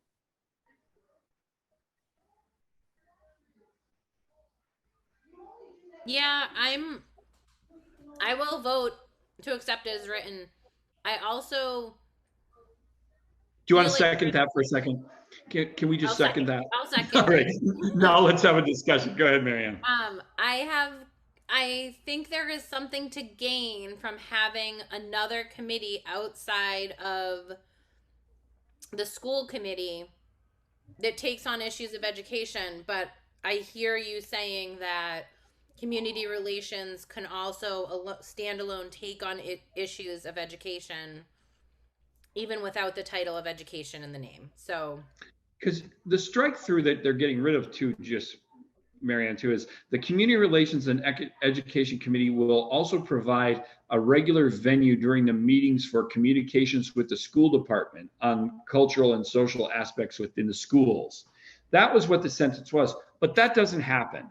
Yeah, it doesn't happen, but I actually think it's a really important piece that's like missing. Like there's huge social issues and cultural issues that are happening in our school that I think a lot of parents are having a hard time getting the school committee to talk about in a live forum. And so I may be talking myself out of my No. I also look at this as maybe it doesn't need to change. Maybe it needs to be enforced or brought back around. Yeah, and I think that I think you make a good point, Marianne. I know for as long as I've been on the city council, being put on CRE has always been seen as like a bit of an insult. That's where you put your like political enemies. And I intentionally put myself on CRE this time around because, for one, it's one of those committees that, rarely meets. It always seems to get canceled. So it felt like, well, if I have to fill in other places, it leaves me open. But I also want this committee to do more than it does. I don't want it to just be like the clearinghouse for resolutions. I always thought this committee could be a really good, like, community organizing kind of an area where we talk about, you know, instead of people just coming at us with, you know, oh, you guys suck and you don't know what you're doing, we could go to people and say, hey, you know, are you aware that there is this, you know, tool that's available or this resource or that, you know, and we could sort of bring those things out to folks and make it more of a dialogue. So Except for as long as I've been on CRE, we've been in a pandemic. So Yeah, So I think that here- this so is I- oh, sorry, go ahead. no, I think based on what both of you have just said as a third party observer to this, I don't think we change it. There's no language that was added here that's beneficial. It says discuss proposed resolutions. Well, a resolution normally can come struck from a council because they have no teeth. You know what I mean? So I believe that that's the only thing added. The rest was taking away the education part, which Marianne talked a good talk. I mean, we should encourage that, maybe not discourage that. Leave CRE, and let's have the chair of CRE have a conversation with the school chair and see if they can, collaborate. Well, and I think also you brought up a good point, President Gilmore, that I was told when I was picking committees, like, don't join CRE, they don't do anything. But yet when I read what CRE is supposed to be doing, I was like, this sounds like a great thing for the city council to be doing. And I think this is a great opportunity with what's going on with the police department, for there to be some kind of community forum that's hosted by CRE, to discuss some of these issues, especially, I watched the meeting that ran into this meeting, so I couldn't watch the whole thing. But for a forum for there, like, truly to be people to have a voice, as well as department heads and counselors. So yeah, I think I talked myself out of saying I don't care about this. Building on our conversation here, I think right now with where we are, I think community relations should be probably one of the most important committees.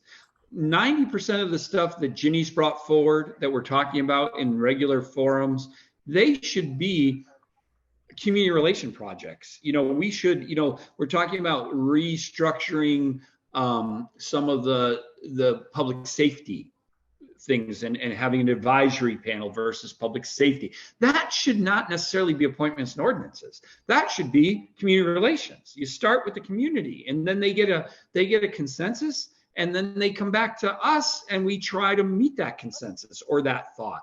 So I think we should look at this as, more information going to them versus less. So I would maybe, I would recommend maybe you withdraw your motions. I'll withdraw my second. Or we could just vote against our motions, right? Yeah, or we just let it go because we're not going to make any changes. We just move on. Okay. Kathy? Okay, motion's been, Kathy, Counselor Clerk Scott. If you don't want me to comment, just tell me not to comment. Comment all the time. Okay, because I can keep my mouth shut. It doesn't work very often, but I can. No. We want to hear somebody besides me. Okay, so here's a thought. What if you went to Community Relations Committee? The changes that Tammy made, that's completely up to you.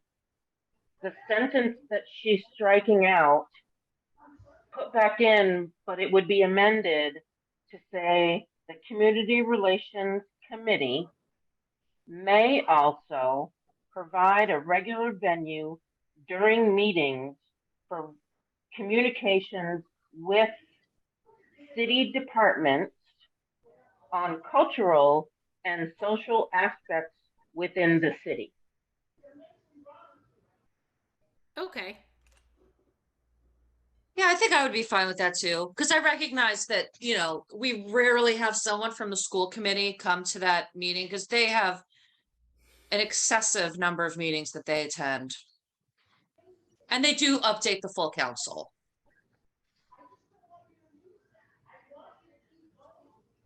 Mary Ann, thoughts? Yeah, I'm in favor of that change. I would make a motion to adopt what Kathy proposed. I'll So second that. it would become community, we would drop the word and education. It would be Community Relations Committee, and we'd accept the language under Community Relations Committee will provide a regular venue language. Yes? And it broadens it to departments instead of just naming the school, which I think is great. I think that's good. So that motion's been made and seconded. All those in favor? Aye. Aye. Any opposed? Any abstentions? We'll send that forward. There's nothing under records approval support, nothing under Rule 10, Robert's Rules, minutes. That brings us to Rule 12, public participation.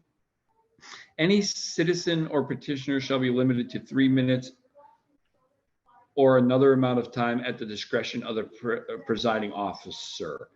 That's our practice. It said 5 minutes. So all we're doing is bringing that to what we're doing. And it says at the discretion of the presiding officer. So if people get to talk for 5 minutes that day or less, then it is. I have no problem with that change. Any of that? Any other comments on that? Any discussion? I would move to adopt that change. Yep. A second. Motion's been made and seconded. All in favor? Aye. Any opposed? Any abstentions? Item 4 came from Councilor DeSorger. I'm getting good on these colors. Prohibit the intimidation, bullying, or threat towards city councilors with lawsuits through print, televised, social, or any other media platforms.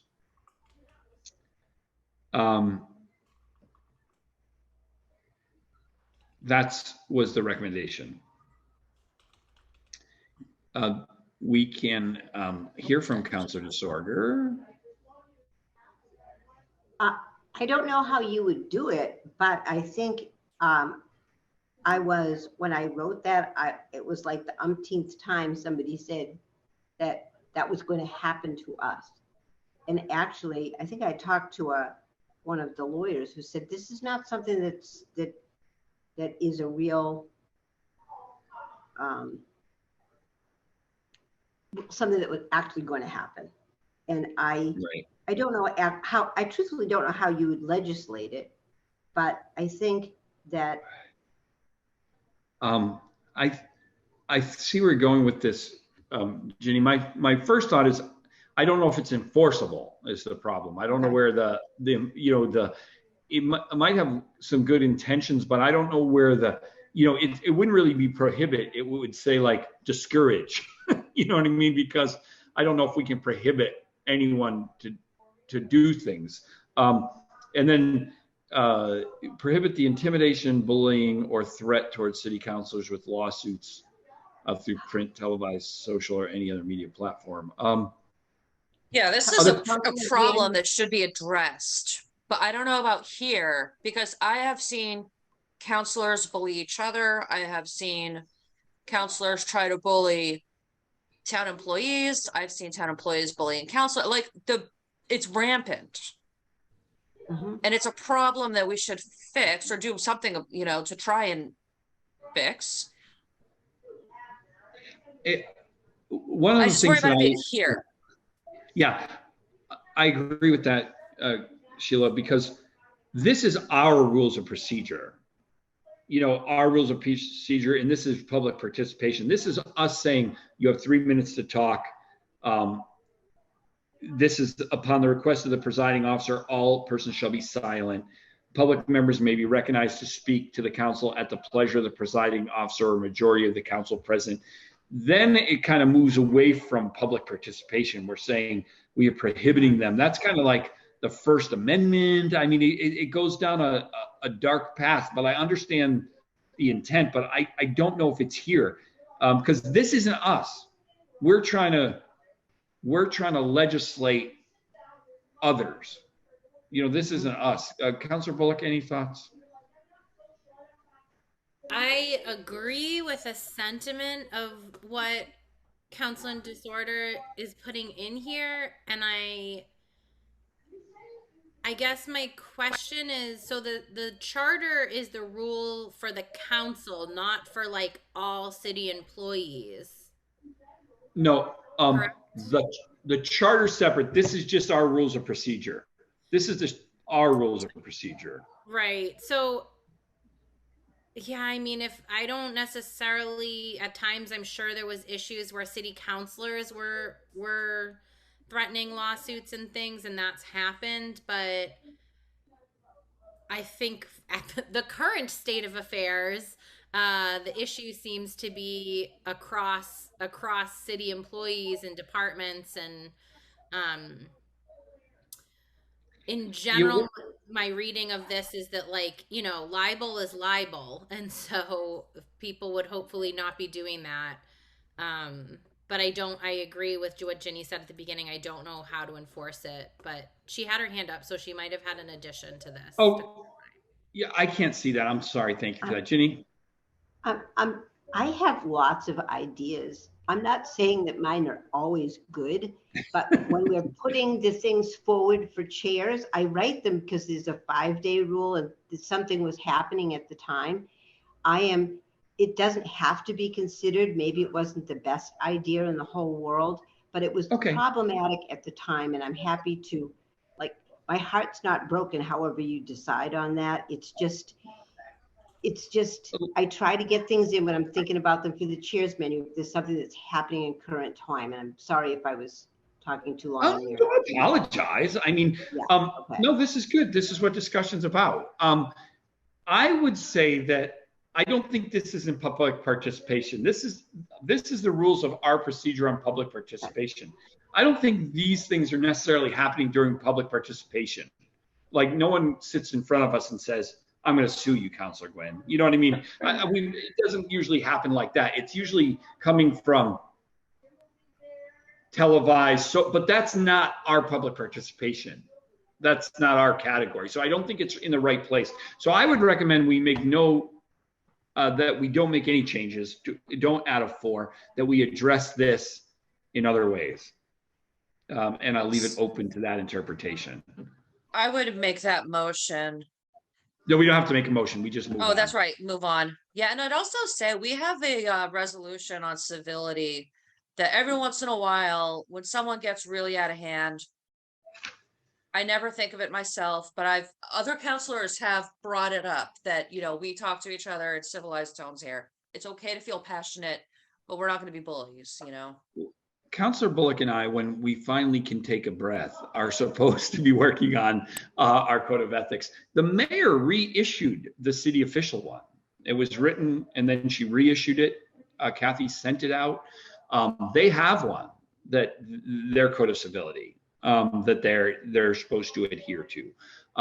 Once again, they're kind of like recommendations. You know what I mean? I don't know that, you know, they don't have teeth. So I don't think it needs to go here, as we just said, but I do believe that it's hard for the legislative side to be talking. And then in reverse, I think Councilor Bullock might have been the one that said, you know, we see this happening in reverse. We have councilors, you know, being aggressive towards city employees. We had councilors, you know, mistreat our clerk in recent months. You know, it's all over the place. I think it starts with that civility and code of ethics that is supposed to be interchangeable.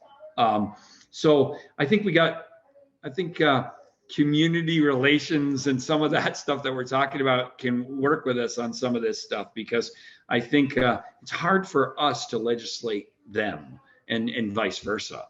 It'd be like the executive side including us in one of their proclamations, and we'd be like, hey, whoa, you know, we can't do that. So, but their code of civility, and I think the original one was written by Mayor Forgy at the time, covers a lot of this stuff. You know, there wasn't social media like it is today, but it covered a lot of these things. So we'll just move on. There's nothing else, right? 40, that's it. Isn't that the end? For rules of procedure. It's going into another marked up. That's the end of the rules of procedure. Yeah. So that stops that project. Kathy, I would recommend that this move forward in July with Councilor Gilmore to be added to the chair's agenda. I would love that. And we get started. For our, The rules of procedure on the council agenda for July? I think they can go on to the chairs and then, and then onto the full agenda if our president sees that as Okay. what she wants. I think July chairs, and we'll put it on the full agenda. It's not going to get hung up in chairs. All right. Okay. Let me tell you. Sorry, can I ask go. a question before we end? We're not going to end. We're going to take up one more thing, but yes. Okay, great. Go ahead. Well, no. Let's take up the thing. Okay. We have more things to discuss and move forward with coming up. As you can see, remember, as a reminder, anything that we list under discussion is so if we want to discuss it, we can. Not that we're going to get to it. Tonight was rules of procedure. A code of ethics is still under discussion, which we touched on. We have the 7-7 Citizens Initiative, and then we have the Jake break piece that came from Councillor Wheeler. So we have things coming up, and I'll give up some updates on those. But last night during the chairs meeting, there was a lot of discussion on the Public Safety Commission. Is it a commission? Is that correct? Yeah. And Councillor DeSorger, I invited her to come and talk to us because I knew we had a little bit that we were going to do, but it really wasn't, didn't work when we were making those changes because those were just kind of quick changes to what we were doing. But Councillor DeSorger, I know, has been at the public, the meeting tonight in there. So Ginny, are you still with us? Yes, I'm still here. So I would like to open the floor up to you and have a discussion a little bit where we can see your concerns. And then I have a couple of ideas that I've been pondering and see if we can come up with a way to make things go. So you have the floor, Councillor DeSorger. Okay. Oh, So sorry. Kathy has had her hand up. Well, So Clerk Scott. can I go have my supper now? Yes, you can. Okay, I'm gonna exit the meeting when you get done, Dan. Just hit end and end the meeting for all. I will just exit out myself. Have a wonderful night, everybody. Thank you for all of your help. You're welcome. Bye-bye. Sorry, Councillor DeSorger. oh, no, that's fine. I'm glad that we Don't shut us all up. So I'm glad that we let Kathy go. She has a long day and she does so much for the city. So I think everyone was correct last night. It wasn't the time to have the discussion, but I stayed to the end of the public safety meeting and I read through the charter on, what their duties are. And now I don't have my book in front of me, but they talk about budget, and then it was sort of general oversight. They were going to have maybe general oversight into what was happening in the public safety departments. But I had brought a complaint forward actually about the multitude of Facebook posts, which were actually, in my mind, causing a lot of negative Facebook posts, some of them sort of threatening towards city councilors. And so what I'm really getting at is that I'm hoping that we would have a public safety commission where there was oversight into the, public safety entities. And also the fact that we have this huge elephant in the room that the police department was found guilty of, racial animus in a civil court, granted, but discrimination and retaliation, and no one is talking about that. And so can we delineate or clearly define in the charter what we see as their role? Because I certainly didn't feel protected. I get that we are public officials, but I didn't feel particularly protected, even though I wrote and said that, from people saying, dispatch shouldn't come to our house, or maybe we should arm ourselves and go out and, take care of things. I think that some oversight there was needed, and maybe we need to add that language to the role of the Public Safety Commission. I think you already added language with who was supposed to be on it, in that they weren't supposed to have relatives on the, I think Councilor Forgy kind of added some of that language so that people weren't supposed to have relatives on the fire department or police department. But I think it's an issue that everybody knows is happening, and you wanted to have the discussion when we were having a meeting. I think it should happen here. I started it, and I would like to hear what other people had to say, because who's watching things? Who's looking over this? When I said, and it was like 5 days in a row that there were Facebook posts that, I've answered a lot of those emails and taken a lot of the calls. People, they were becoming more and more afraid. I've talked to older people who are afraid that they're not going to be protected, and myself included. Jenny, let me talk from an appointments and ordinances angle right now, just because it's such a vast subject. When we were making the charter recommendations, the changes to the charter from the Charter Commission, when we got to the Public Safety Commission, Councilor Forgy said that she thought that we should really start looking at it more of a more interactive civilian, oversight board versus a mayoral appointed committee, that would be more inclusive of residents and such, and that she would like to work on that and bring that back as an ordinance change. Well, look at what's happened since we had that discussion. I mean, it is, so not only is that happening, mass state law is changing on the oversight of that. Mass law is going to call for oversight boards, and the oversight boards, as well as the outcry of the community to provide civilian boards. So I think we're going to see in the very near future a restructure of that. I'm just saying, as we look from this side, because I think that the law is going to change for an oversight board. I think the community is going to want, a civilian interaction.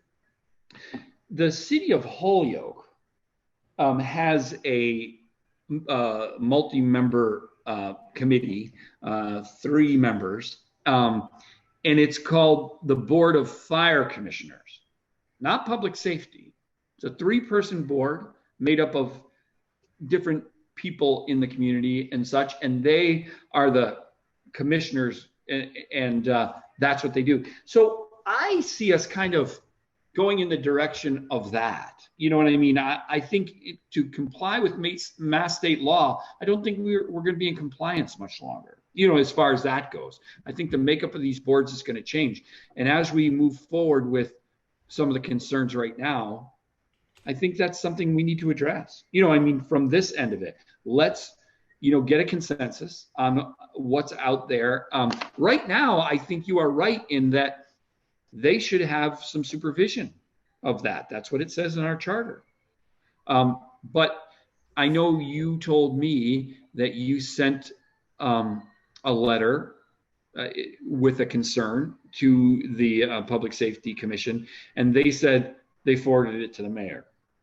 Well, that's kind of redundant. Not only redundant in that they forwarded it to the mayor, you had already sent it to the mayor, and they're supposed to be that check and balance for the mayor. So I would have to agree. So that's just So me looking. And I from do this- want to be clear, I sent it to the chief of staff, so I knew that it was going to the mayor's office. I don't want to tell any Sure, fibs. sure. No, I don't no, believe in them. and I'm just talking in generals a little bit to Yeah. say that. But then they said they sent it to the mayor, but that wasn't said they were looking to it as a commission. They said they forwarded it to the mayor. Right. So And I asked I asked, I'm assuming you sent it to all the commissioners, and I did not hear back. No one answered.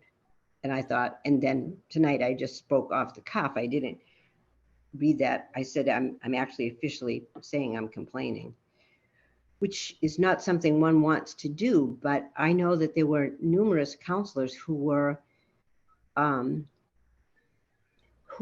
distressed. This was a very difficult decision to make. And, you know, we weren't making decisions about whether or not there would be a dog in the department. That, and it was implied that we were making those choices. And it spread more, you know, the role is to have peace and promote public safety. And so anyways, I don't mean to,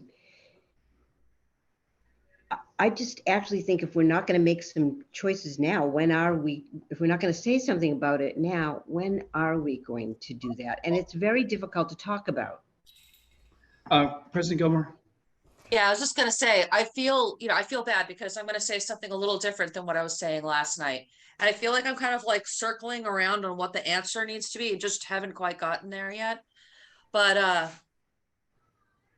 last night when we were talking, it made sense that we were going to be discussing the Public Safety Commission on A&O. Tonight is an agenda item. Last night I didn't know I was gonna be at A&O. But that's okay. So it made sense that, you know, that would come here. And now that I've slept on it, and now that I'm thinking about it, so the charter says these are the rules. And if the mayor chooses not to enforce those rules, it doesn't mean like we don't make a new, you know, I talk about this with my union folks when we're bargaining. They want to have like stronger contract language about this thing, but it's like, but if we're not enforcing the contract, stronger language is not going to get us what we need. What we need to do is enforce what we have there. And it seems to me like, I mean, it's clear. I mean, the mayor has reached out to city councilors because she was unhappy with what people were posting on Facebook. One of our councilors got a cease and desist. The fact that the police department did not get a cease and desist from the mayor's office makes me feel like they have her approval and permission to behave this way, and the Public Safety Commission is not going to disagree with her. And that's not something that we can fix in the charter. And I feel like that's something where it goes back to CRE. And I don't want to put you on the spot, Ginny, because last night I agreed that it should come here tonight. And tonight I feel differently just because everything changes every day. So I hope I don't sound like a hypocrite. No, let me just, I don't think you do. I'm thinking this is what's supposed to happen. We're supposed to try to figure out what we need, and you can't come up with a solution until you identify the need. You know what I mean? And I think that's what we're in the process of doing. I'm just saying that where I disagree with you is that I believe we are going to see a formation of a new style of the Public Safety Commission. I believe that's coming because I think I don't think we'll be in compliance with Mass State law when they call for the new style. So I believe it's going to end up at A&O because there's going to be a new program that's going to call for as a civilian board that works with, maybe there's members elected and maybe there's ones appointed from various entities. The mayor appoints some, the council appoints some, and then there's some elected ones, and they sit on an oversight board. So that's where I think it has some merit to come here, because if we're identifying that there's a problem, then we have to identify there's a resolution. And if it's simply they're not enforcing what's already there, then I think in the future, it's being identified that makeup, that composite will have to change, to get there. So that's where I think it had some A&O overlap, because I think we're going to be the entity, and I just say that in general, that if there is a new concept for a civilian board, a community board, which Councilor Forgy talked about, and now the state is talking about, then I think it's inevitable that's going to happen, and it's going to come here. Short term, yeah. Can I Councilor just, Bullock. yeah, sorry. I just think okay, so I'm gonna like echo some of what Ginny's saying, right? That like no one is wanting to talk about this issue, about the actual issue at hand, right? That we have a chief of police who was found to be guilty. Um, and we don't know what the next steps are. Like the city council doesn't know. I don't know unless maybe you guys know, but I don't know what the city is moving forward with in terms of next steps. We have a public safety commission that I also read the charter, and I didn't get to hear what Ginny said today, but I did hear what Officer Gordon said for like an hour, maybe more, where he took quotes from many city councilors out of context, and I believe he was doing some of what the charter prescribes to the commission, which is to sort of set priorities within the said departments. But like I have questions about what this public safety commission was doing before the budget was presented to the city council, right? Were the things that are in the charter that they say they're going to be doing done? Were these annual operating budgets of the departments, did they meet and discuss those proposed budgets with the police department? And I agree that there's enforcement is the hardest part, right? Like I worked in state level public policy. We passed an anti-shackling bill in Massachusetts. It said women who were incarcerated wouldn't be shackled. The Department of Corrections didn't want to follow it, so they don't follow it, and they're still sued for it to this day. Even there's a law in the books that said it won't happen. No one can enforce. They're not going to enforce it.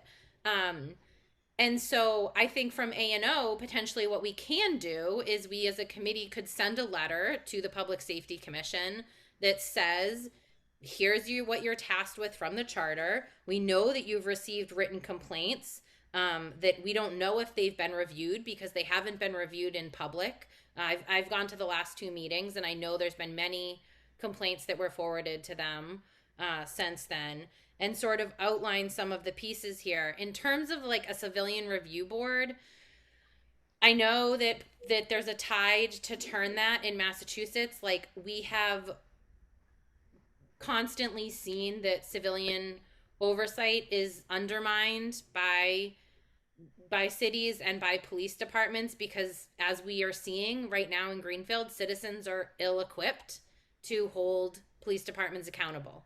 And so I think if that's going to be what we're tasked with as appointments and ordinances, we need to do a really deep dive in how a new configuration of public safety board or oversight commission or whatever it needs to be called can actually have some teeth, and be in compliance with our public charter. Because right now, I will just say that, as a director, I manage a budget. If I walked into a meeting and presented to my superiors in the way that Officer Gordon did tonight, to say, I don't know what I'm going to do, here's all these scary things that could happen in my department,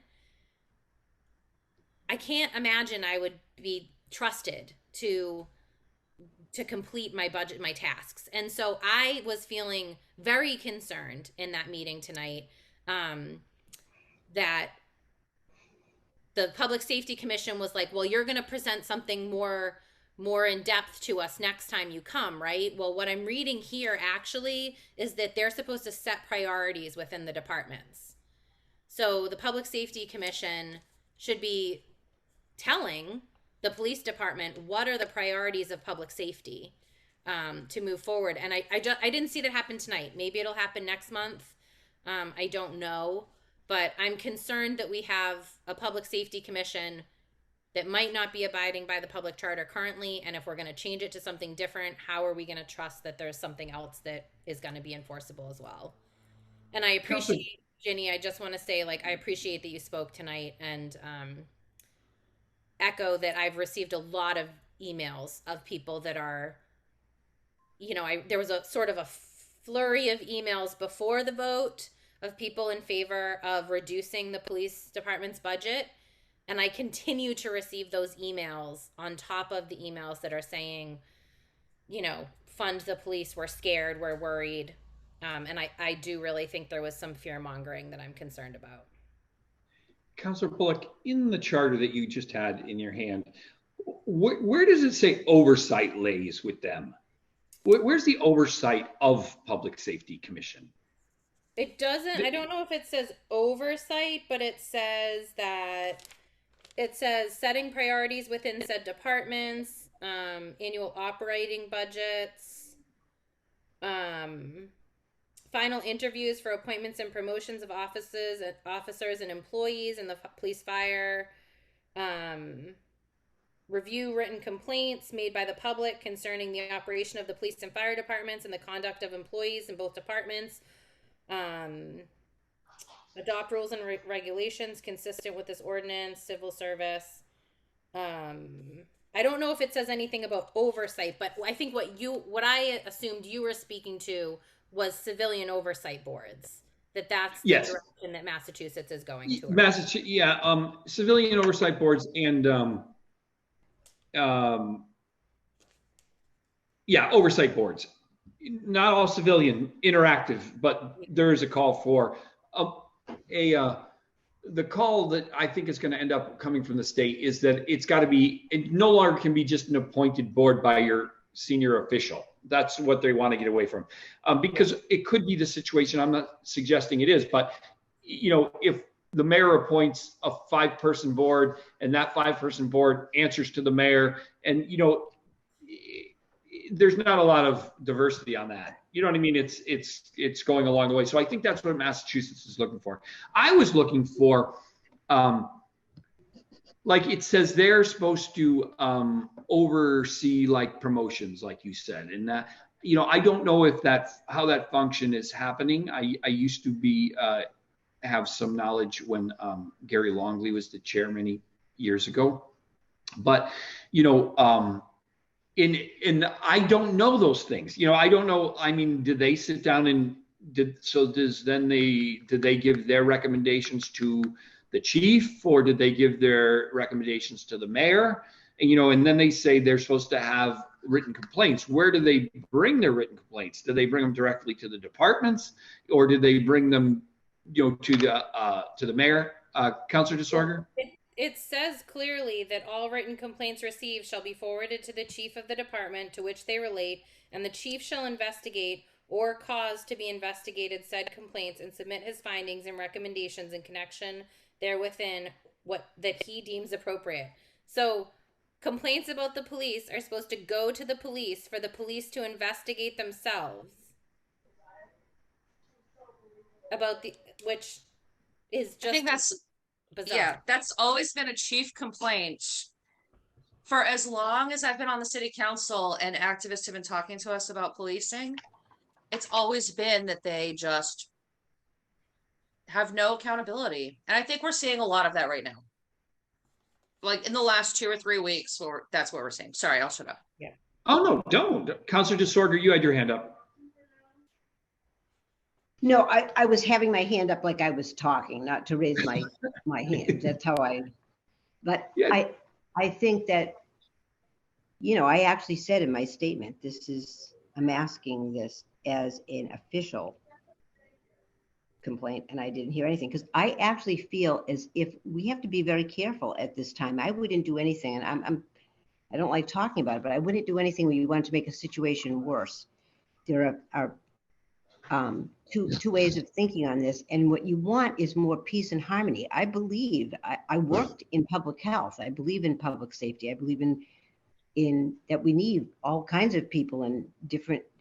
We need people in the police department. We need people in, you know, the fire department and public health. That's an important function of our government. But the review of this also needs to be done, and it needs to be done in a more transparent manner. I don't know how we enforce that, because I don't think that we've even enforced the part about be, if you have a relative and you're serving on the board. Done. Yeah, and if I can put my union hat on, I'll say if you're feeling like you're going to change your behaviors based on someone else's behavior, that is bullying and that's intimidation. Mm-hmm. I guess, and I'm glad we're having this discussion because I mean, that's right. We gotta start it somewhere. And I think there's gonna be pieces that are here. I think community relations is going to be involved as this, we try to wade our ways through, for the residents, with all the chatter in the last 2 weeks online and things, I don't for 1 second believe that if any of our residents in Greenfield called 911 right now, 24 hours a day, we wouldn't have people respond to the best of their ability that they always have. I don't think for 1 second they would take on the liability of not responding to a 911 call at all. I just don't think it'll happen. So it's upsetting to me that we have residents that might feel that could happen because of what they were seeing. I know, the fire chief, and I've worked with some of these police officers that are there for years, and I just know that they're not going to refuse to go and help someone. It's just not going to happen. So the thought that it was being implied that they might, I find distressing in that way, because I know it's not going to happen. There is not going to be a time where you have a fire, or you need an ambulance, or you need a police officer to respond to an emergency, that they won't respond immediately. If your bike was stolen out of your front yard and you want to file something, I don't think you might see an officer show up if that's their decision. You might have to go file at the police station or report yourself. But that's not what I'm hearing some people say they were feeling. They were feeling like they would, and I don't for a minute think we would ever allow something to happen to any of our citizens because we didn't respond. So I don't think that, but the fact that we're feeling it and people are feeling it is concerning. Right. Jenny, do you want to? Yes, and I think, I worked in an emergency room. We made cuts. We had RIFs, reduction in force. And we didn't say we weren't going to have a night shift because that would frighten people. Of course, you're going to have around-the-clock care for sick individuals. It's what we do in public safety. We may have less staff on this shift. My shift was changed when our reduction in force happened in the ER. I moved to another shift, but we took care of people around the clock. And we let people know that we would keep them safe. And I think, I hate talking about this, but I said it because I talked to someone who was 84. I talked to her for an hour. I talked to another person. I said, it's going to be okay. They're going to make adjustments to whatever it is, and they're going to staff around the clock. And this is how they're, I made some statements like, this person I heard was leaving and another person I heard might be leaving. This is going to allow some flexibility in the budget so that there probably won't be the things that there are. I was reassuring, which is what we need at this juncture. And we need to be able to do our job of making any changes that we see fit in the budget without a fear of a retaliation. I think that was, I think I'm speaking not just for me, but for many other people. Well, I heard another counselor online who said that the other counselor said that she was very happy to be getting all of those letters. I didn't feel like that. And that was the first time I'd heard anybody say that they were glad, but certainly that individual brought another perspective to this. But I think we all received emails and phone calls and stopped by my house and stopped by my work. I did, and it happens every day. And I asked for it, by taking the role I took on. But I believe that, I don't want for a moment to have people think that we're not going to be there to support them. And the fact that maybe others made it feel that way is upsetting.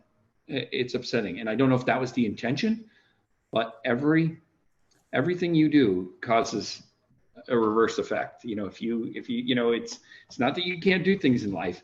It's, do you want to, are you going to be responsible for the outcome? And that's what we're seeing, at the moment. So I think there's a lot of things, I can't speak for the rest of the counselors, but let me talk as a counselor for a moment. The mayor came forward and told me that they needed an officer desperately to respond to the drug and opioid crisis, and we weren't going to be able to do that because of the budget cuts. I believe we'd find the money.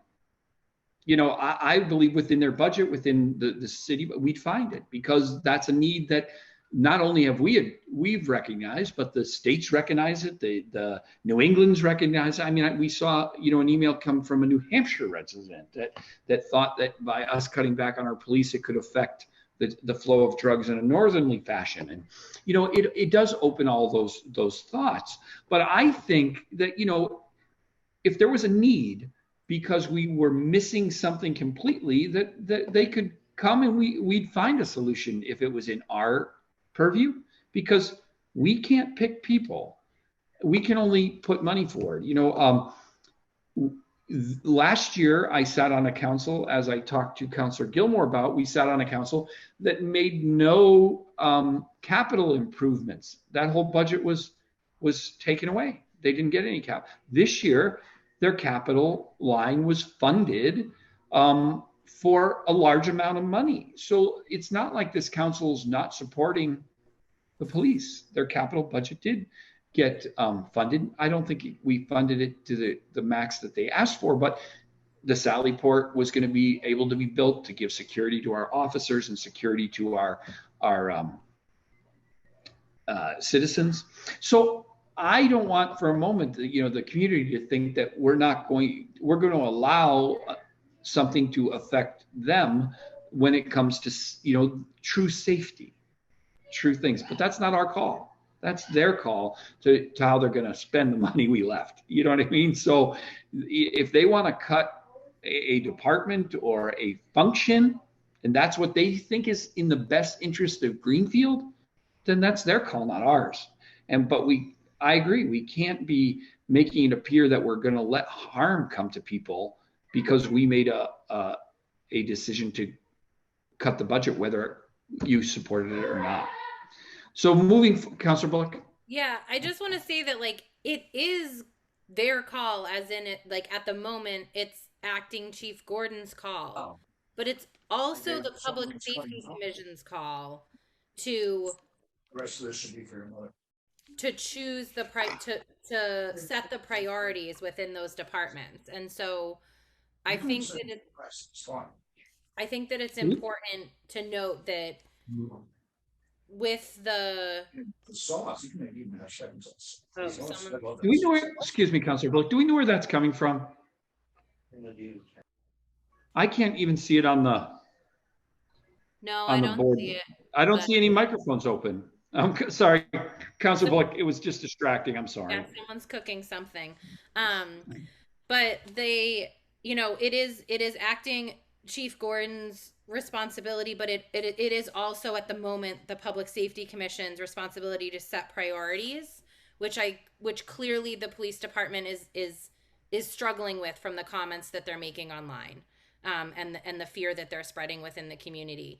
One of the things that was brought up during this whole budget debate was that people were attacking the police department. If it wasn't the police department, they wouldn't have received treatment like this. They wouldn't have received a budget cut. But, the school, they had $1 million from their budget cut before it even got to us. Imagine if our superintendent wasn't online speaking about the city council and instigating the public and saying our kids weren't going to be taught, that they were going to cut X, Y, and Z. The teachers' husbands and wives were saying, oh, well, we're not going to teach your kid in school tomorrow, which is what's happening. That's what's happening online right now. And so I think it's dangerous. I spoke to a friend of mine who works in Boston City Council and was shocked that this was being allowed, that there had not been a cease and desist sent from the mayor. to the Greenfield Police Department to stop speaking like this and stop riling and scaring the public up. If you look at our budget the year before, they had a 6% increase. If we think about 2 years ago, did anyone feel less safe 2 years ago in Greenfield? Do we feel more safe this year than we do 2 years ago? You know, I just think that I've heard a lot since I became a city councilor about our tax rate, about our spending, about all of these things. We cut 10% of a budget that had an increase every year for years. And now all of a sudden there's this huge backlash. Like, I've worked in a grant Bay State that every year there's a threat to being cut. Every single year. And when we are cut, we just rework the people and we move them around and we provide pretty much the same level of services with less money. And so it's just bizarre to me. And I'm really hoping that we can do something to enforce the charter so that the priority setting of the Public Safety Commission piece can happen. So trying to bring this back around to appointments and ordinances, I believe that as this moves forward, you brought up one good point, not one good point, many good points, but the point that refers to, I had one at least in there. Yeah, I'll let you have one. No, that was not my intention. Now I caught myself and lost my train of thought. The point that was made that we have to write something when you were talking about, where does that originate from? And I don't know where that originates from, but that would be, I think, an effort. We could ask a letter to the mayor from here saying, is the Public Safety Commission abiding to what is in the charter? I think that's our purview from ordinances, because it's part of the charter. I'm not sure where it's supposed to come from, and I'll check on that. But the point I was making was that was one good thing you say that comes from appointments and ordinances. That comes from us. We can act on that. Not that what you were saying, but that's the only thing that I've heard that we can act on is what I meant. That one thing, we could have something drafted that says, hello, is this happening? And if it's not happening, why is it not happening? President Gilmore, thoughts on that line? I like the idea of drafting a letter. I feel like that has to be the next step.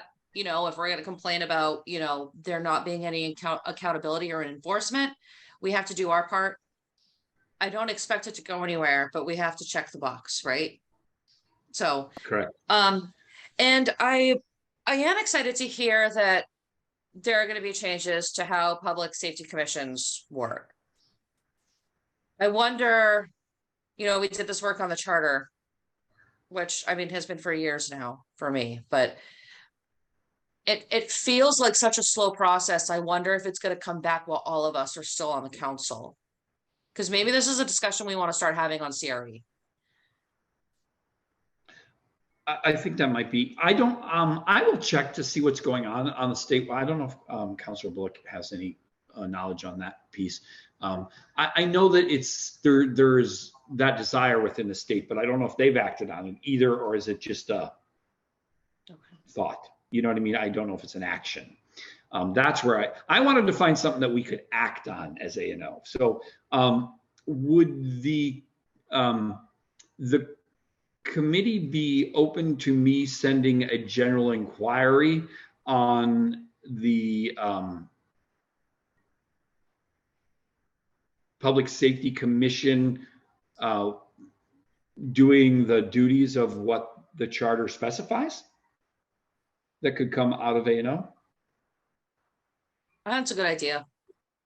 I think general sometimes can be tougher to answer than specific, because specific, they can tell you one little answer.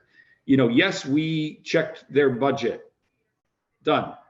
But if we say, is it complying with the charter, it opens it to more of a listing of what happens. And I would like to think they're doing everything that's on there. And I have no reason to doubt they're not, but I want to know. And this is where it starts. I'd love to do nothing more than come back when I get it and say, this is what they said. You know what I mean? Maybe we were misinformed. Maybe we were overreaching, but we won't know that. So I would be willing to send that if, on behalf of this committee with, and then I have to get the president's approval, but I will, you know, if the committee is in agreement, then I would put something together and then send you a draft. Oh, yeah, that sounds great. Councilor Bullock, thoughts? Yeah, I think that's a great first step. Okay, Councilor DeSorger, do you feel that would be a good initiative? Absolutely. I think there's nothing Okay. like trying. That's a great idea. Okay. Is there anything else you'd like to add, Councilor DeSorger, on this topic this evening? Is there anyone that has anything to add to this from my committee? I would entertain a motion to adjourn. I was so moved.